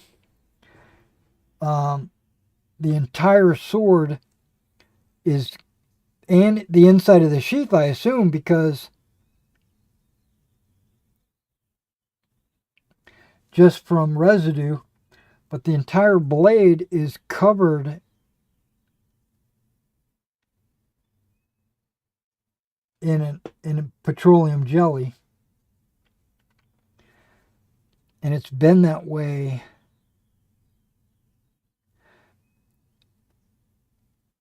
ever since I've owned it. Um, my mother bought it for me as a present.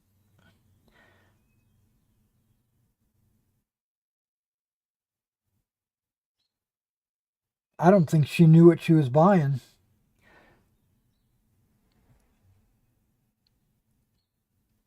Well, she knew she was buying me a period sword,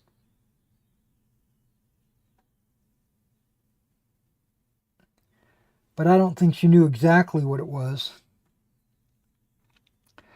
And I think it's slightly curved. I know it is. So it's obviously a light cavalry sword. It's actually a saber.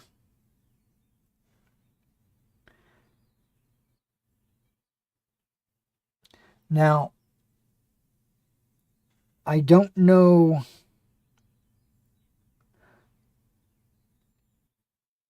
what nation it's from.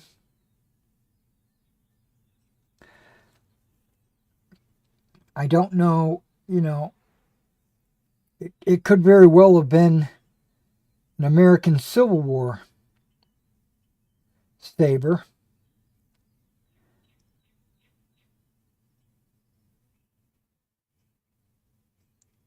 It's hard to tell. I probably could get it evaluated.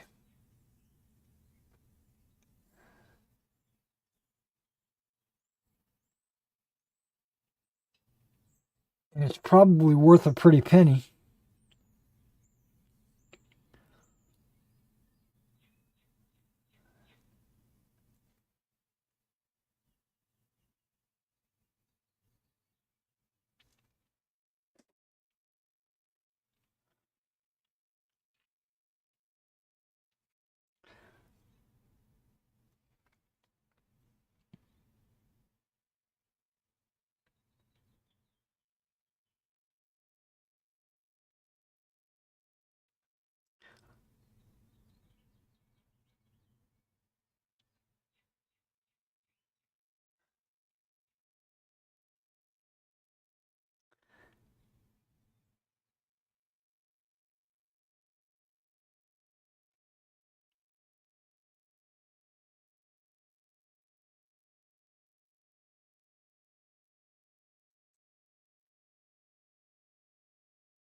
I also have a World War II German sword.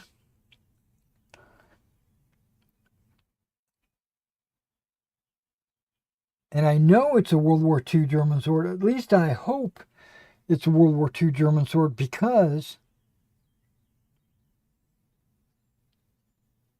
it has a swastika on it. It's built into the pommel, I think. I don't remember, but yeah, I think it's in the pommel.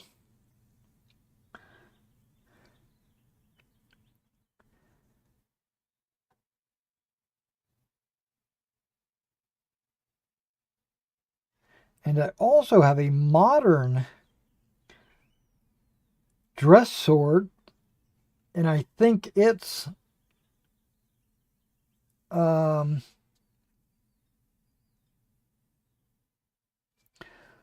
from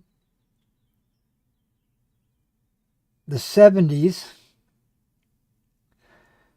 Coast Guard. I think it was my father's. It's a I don't know if it was my father's or not, but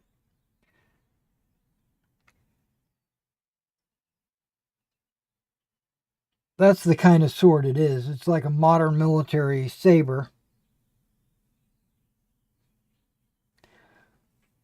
for drill and ceremonies and stuff.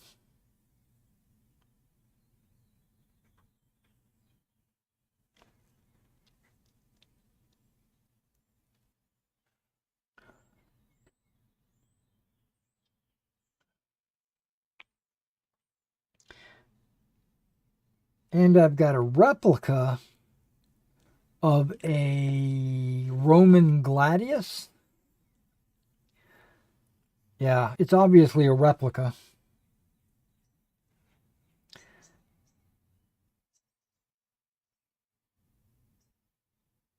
I think it's a replica. It's got to be a replica.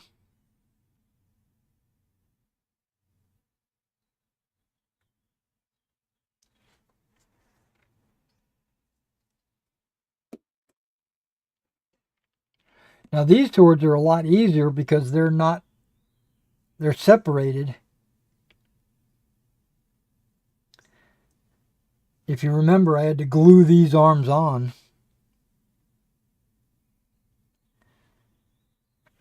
The swords are away from the body,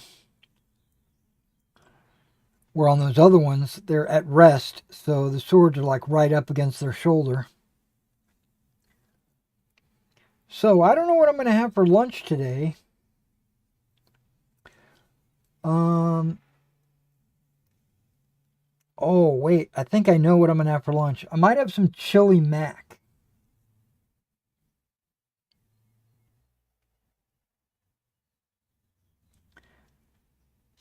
Maybe.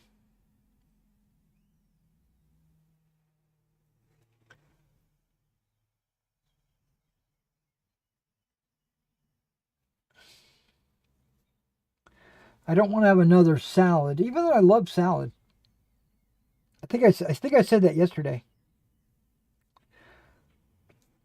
I love me some salad.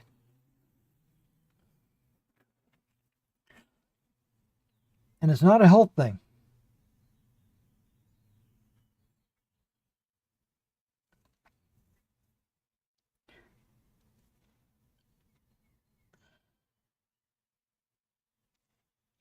Because if I really wanted to be healthy, I'd eat a lot of protein and carbohydrates.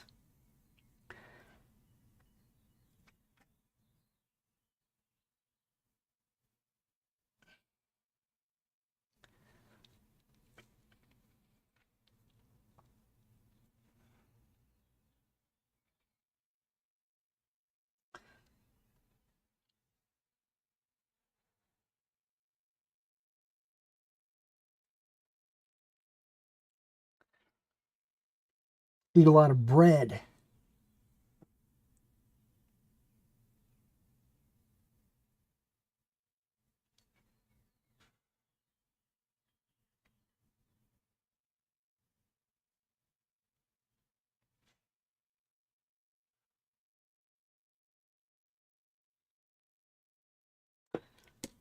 And I do have a loaf of homemade bread in there.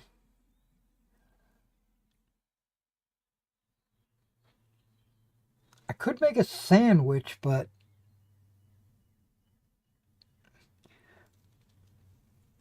just not filling enough.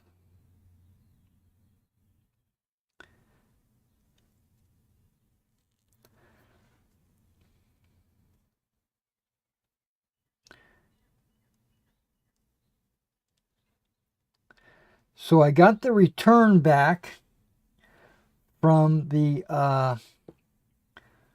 World War II machine gunners that this guy ordered. I got them in yesterday. I've refunded him.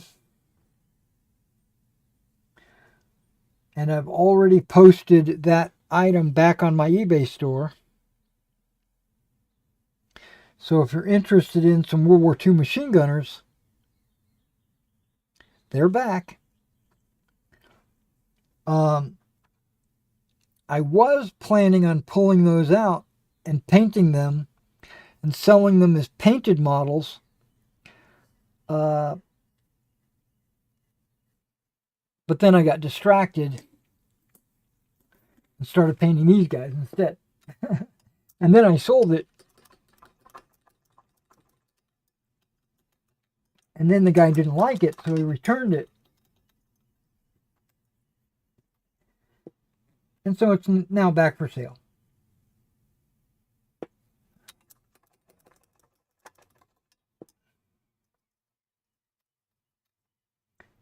Excuse me.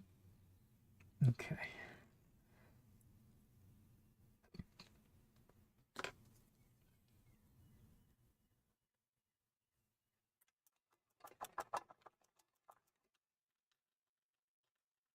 That probably wasn't an hour, but it's all right. I'll get over it.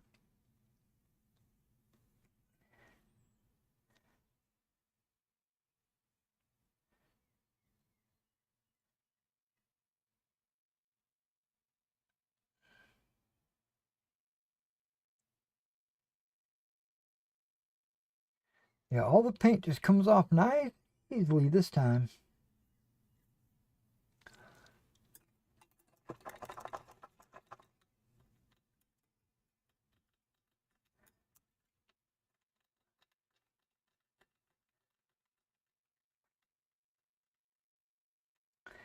It's the paint that might be up in the flume that's you'll never get out. Yeah, you'll never recover a brush if paint gets up into the flume.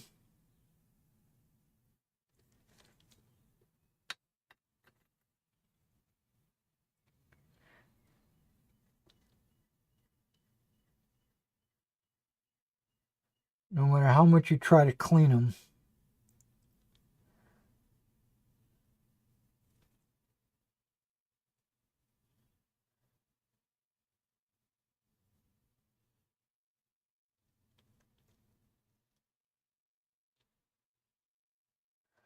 It's actually not too bad. I think I'm going to leave that alone. Okay.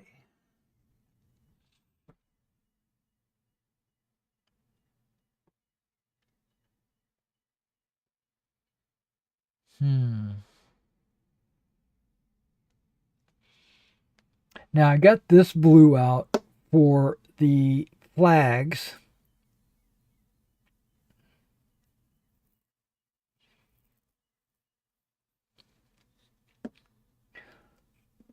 But we're going to do epaulets.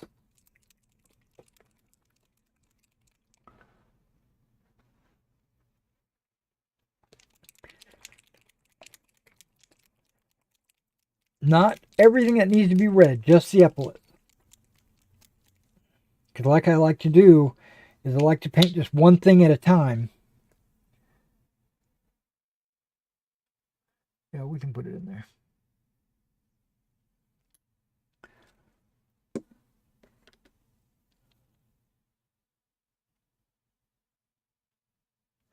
That's what I just cleaned.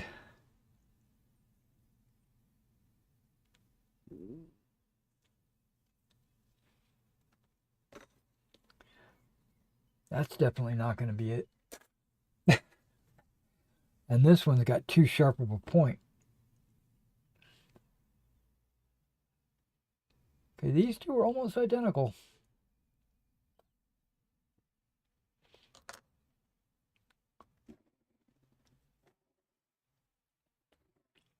Okay, not the officer, but everyone else gets a red epaulet.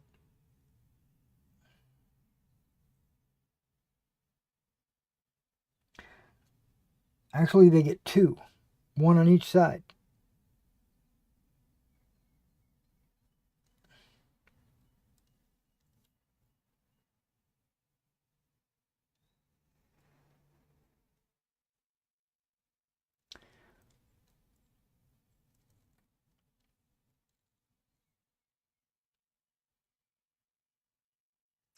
That's the officer, right? Yep, skip him.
Now, I'm going to paint the officer's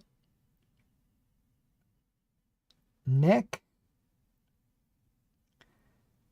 and shoulder straps.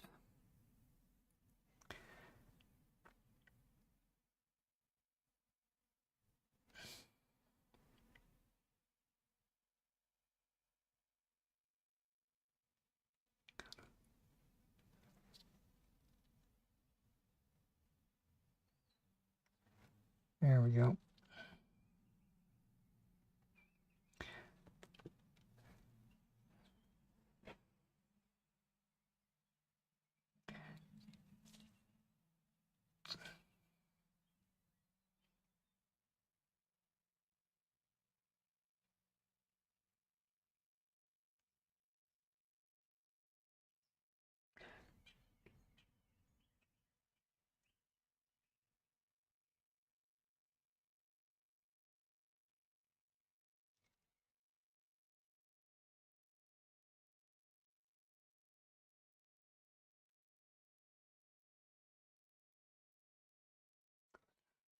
I've decided to go ahead and paint the frill.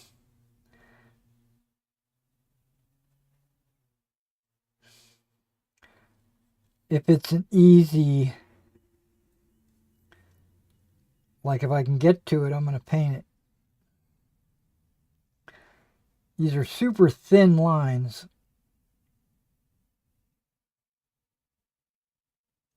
I considered not even bothering with them because you can barely see them. It's like not even worth it.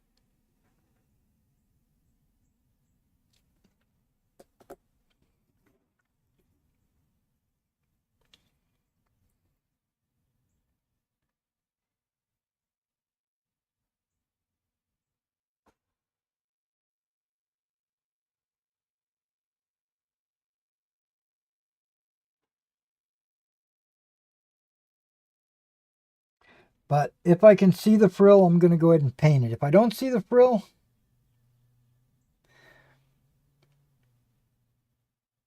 I'm not going to paint where the frill should be to kind of give it the illusion that it's there. I'm not going to do that.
I've decided to paint this stand with the red plumes.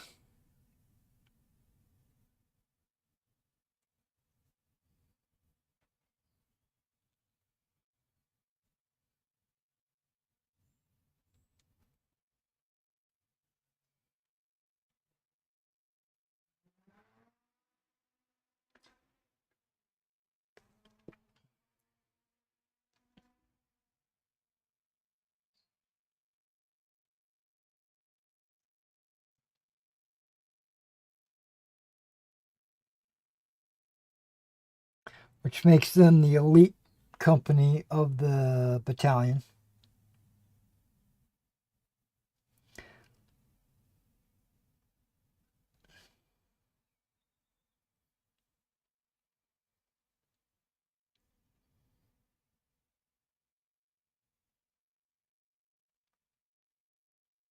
Okay.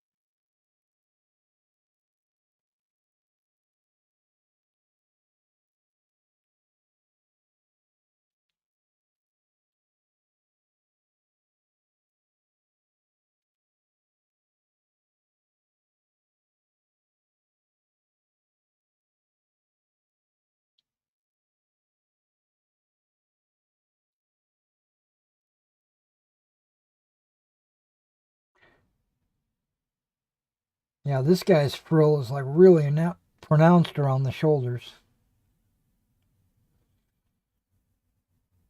Well, only on one side.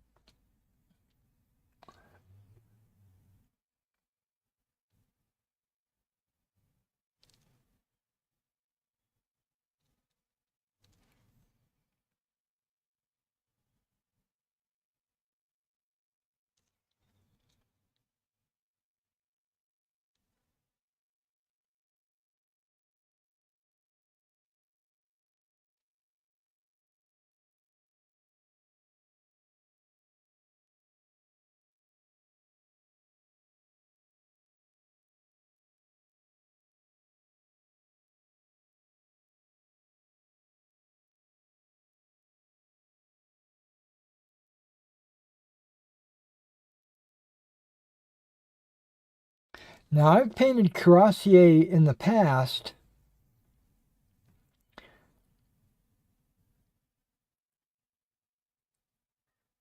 For my personal collection, for my Waterloo Connect collection that I did for Napoleon's battles. But I don't remember them looking this good. I must have really gotten better at painting. Well, hell, I know I have.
This musician's got tiny epaulets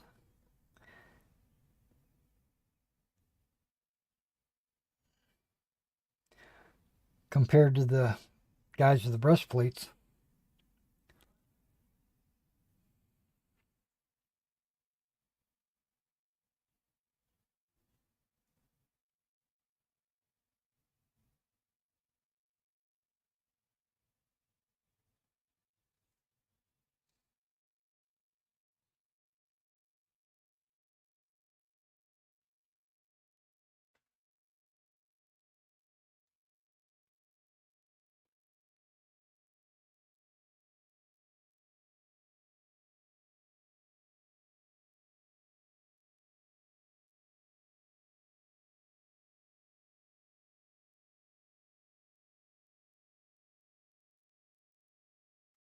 Okay.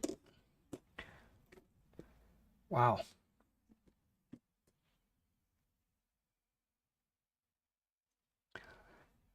Took me a hot minute to do those.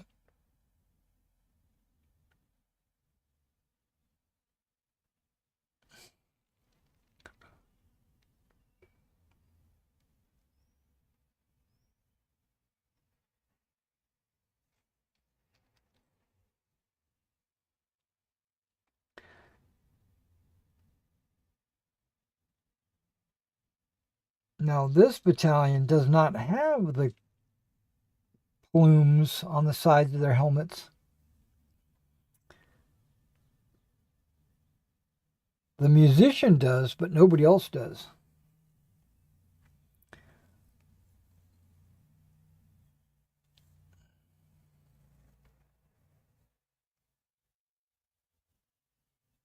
So I don't have to worry about the company colors. because I plan to use a different color for each stand.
I think this is the last color I'm going to do before I break for lunch. I try not to stay on here for more than a couple of hours.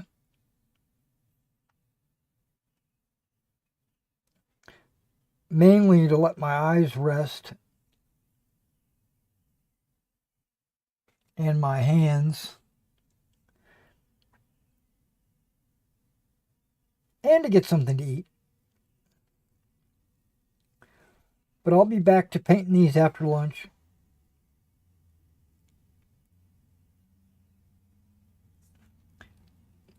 And probably putting the duck blue on the Civil War guys. I'll be back again tomorrow morning.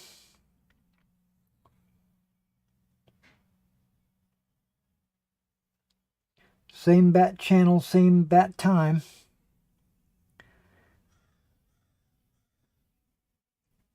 I think.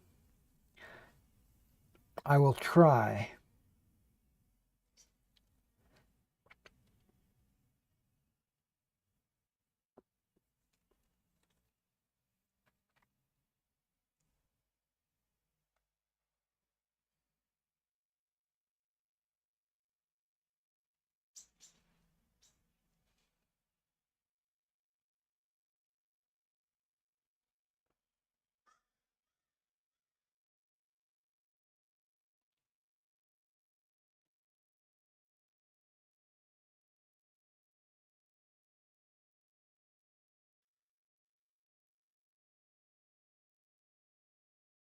Can you hear that bird outside? Is it loud enough for you to hear that? Like a crow.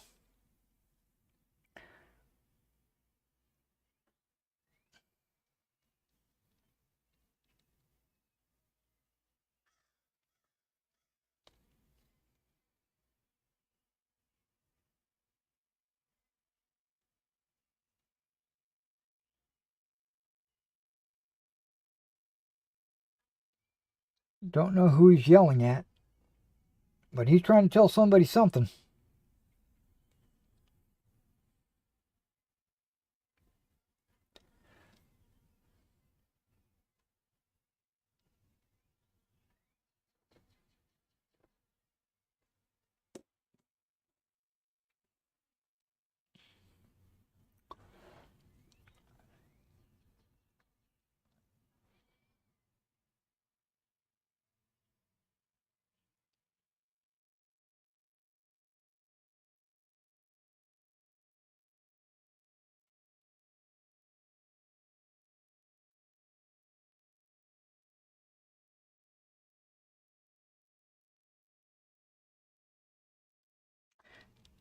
So have you guys been watching The Last of Us?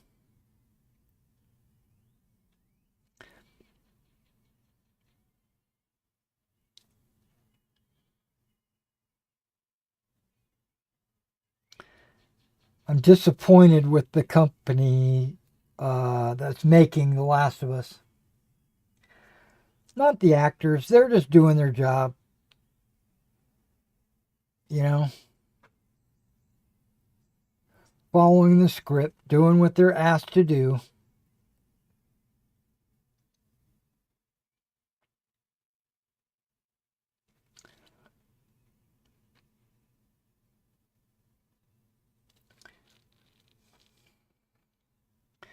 And it is based on the computer games, so they kind of have their hands tied in what they can and can't do. And I get that too. So maybe I'm just upset with the game. And I'm taking it out on the TV show.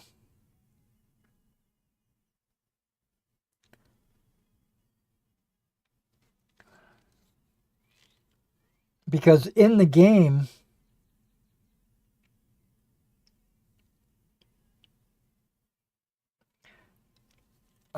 this is the second of the Last of Us games, and the second season. And in the second season, or the second game, you play as a teenage girl.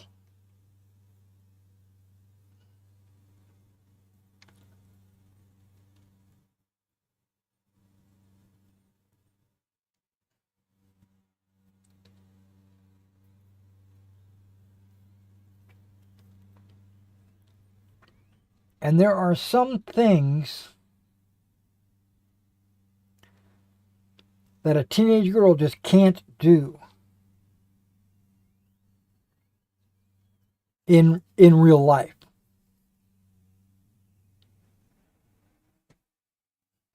Even if she is a dyke. And I'm calling her a dyke. And they call her a dyke in the show. And then they get mad at the guy for calling her a dyke. But guess what? She is. She's a dyke. That's like an official term. I don't mean it to be derogatory. I mean it to be descriptive. Don't be offended if you're a dyke and someone calls you a dyke. What it is, it's a girl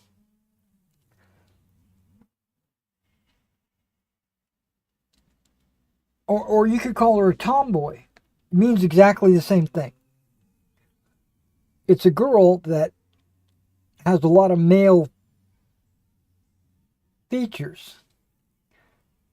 Or not habits, I don't know if that's really the word. Male,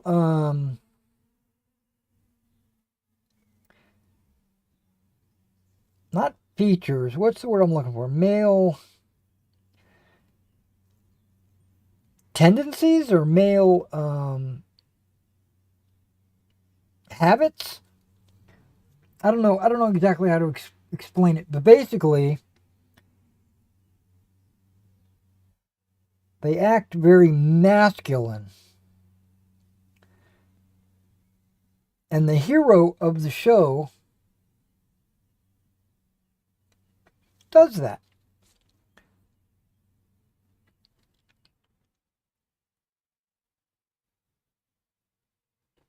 She's the boy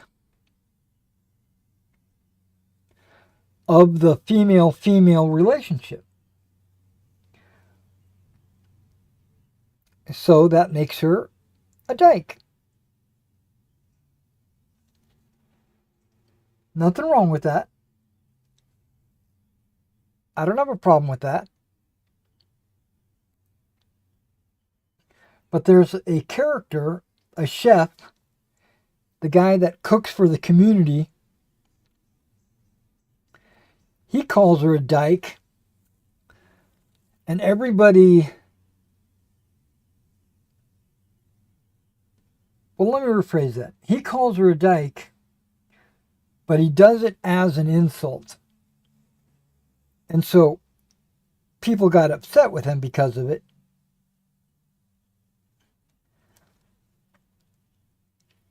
You know, it's like, how dare you call her a dyke? Or how dare you call this dyke a dyke?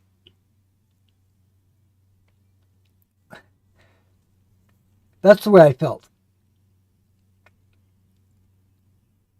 And you know this to be true because when her girlfriend is pregnant, because her girlfriend bounces back and forth between her and a boyfriend,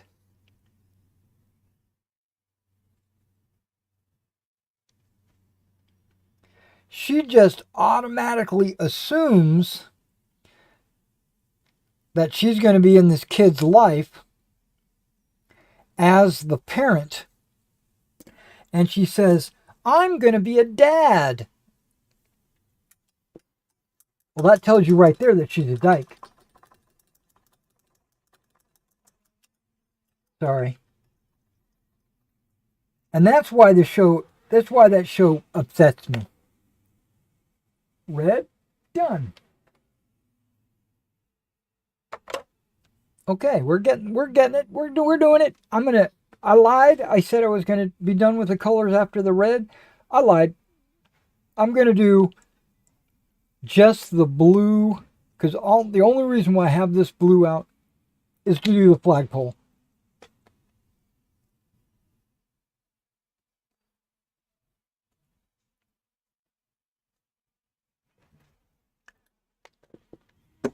Let's do a flagpole on 2 regiments or 2 battalions.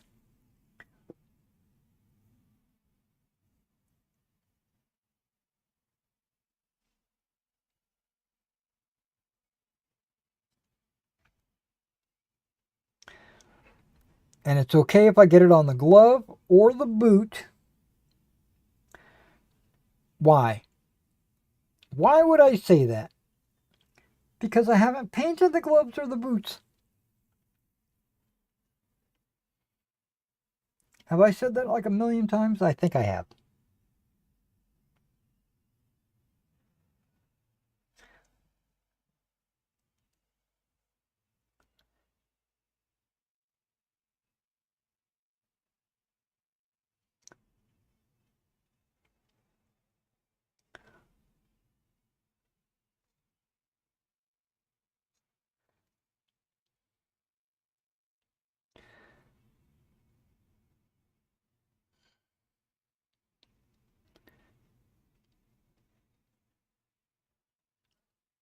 Okay, that's one flagpole.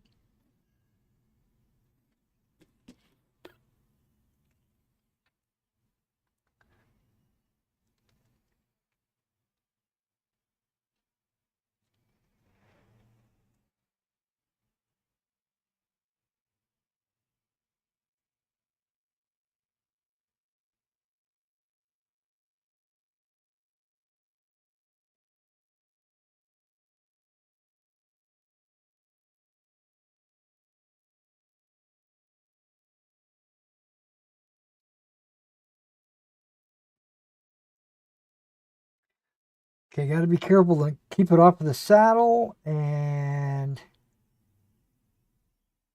the inner sleeve. I could probably touch the sleeve. It'd probably be okay because they're both blue. But when you go down towards the bottom... Okay, the boot, it's all right. It's all right.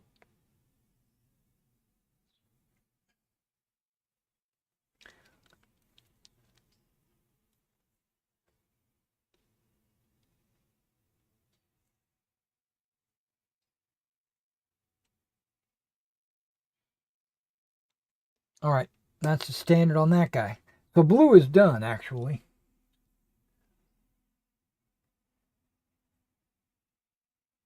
Okay, I'm running out of space for blue. I guess I'm going to stick it over here.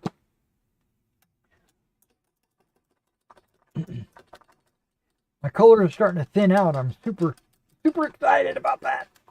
This is a wash, so I don't really even count that.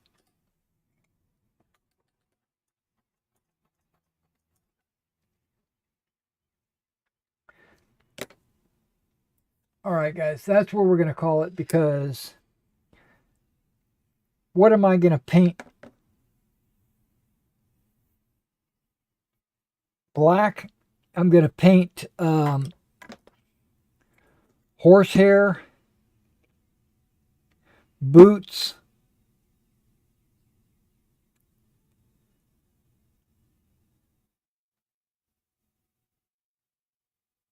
I think that's it. Horsehair and boots.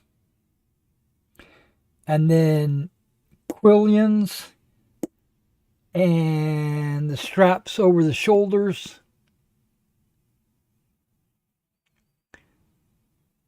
And the top of the eagle, right? Blankets, epaulets for officers, horsehair for the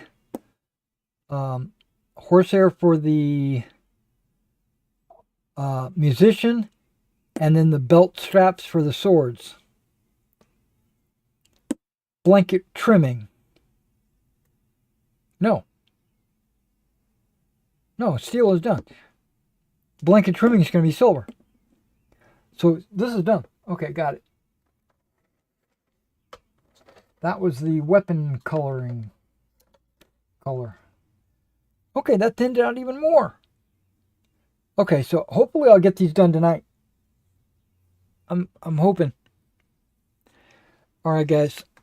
Oh, wait, we got a ton of chats on the last minute. Let me see what we got going on here before I abandon you guys. The first one says,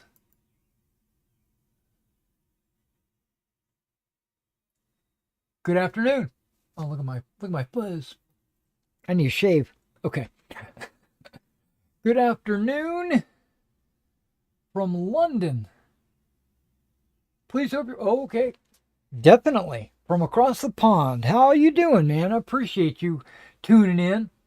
You came in a little late, or I don't know. I don't actually know when you joined in, but we start about 2 hours ago, and I try to stay on for about 2 hours or so before I break for lunch. It's probably closer to dinner for you. Okay, so what else we got? We got, sorry I missed it. Busy afternoon. I'll watch on repeat. Yep, okay, so you just answered my question right there. You just answered it. Inspire me. That should have ended with, you always help inspire me. Okay, I get you. All right.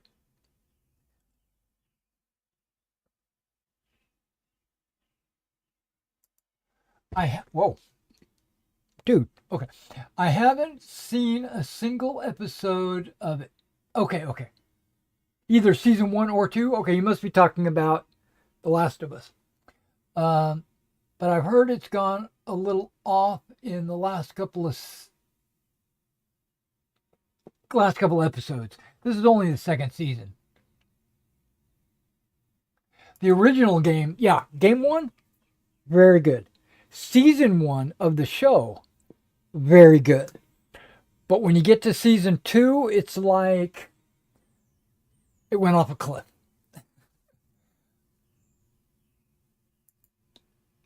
Thanks a lot. Enjoy your lunch. Hope I catch you later next time. Or catch you live. Okay. Hey, well, I do too. Thank you very much. Thanks, Luke. I appreciate you. And I am out of here finally. And it's time for me to get something to eat. And I just can't break free of you guys. I don't know what it is. Okay. Well, let's just count this down. And I'll see you in the next one.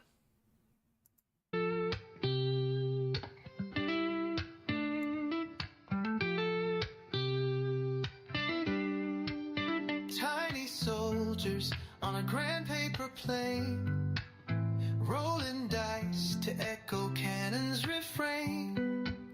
Kingdoms rise within this tabletop dust. In strategy and chaos we place our trust.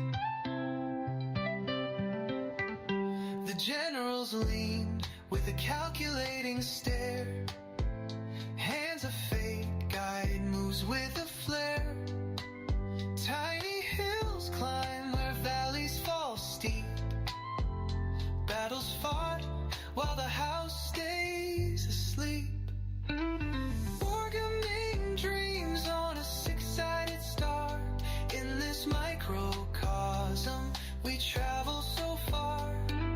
Heroes die small, but their legends grow large. In this tiny world we're always in charge.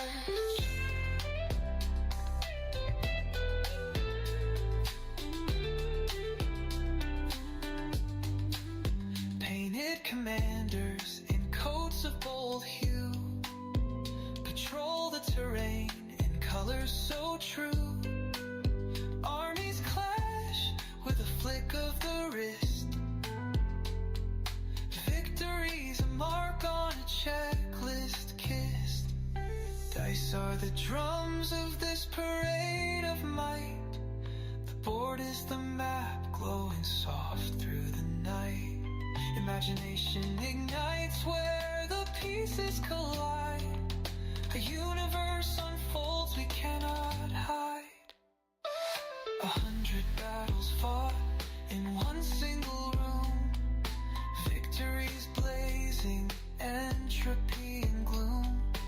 Armies may fade, but spirits don't rest.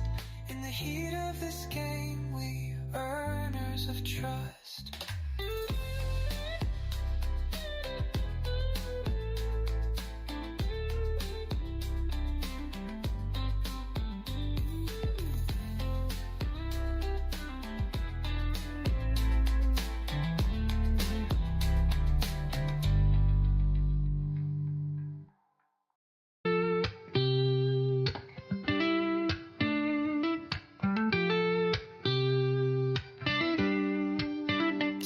Soldiers on a grand paper plane, rolling dice to echo cannons refrain. Kingdoms rise within this tabletop dust. In strategy and chaos we place our trust.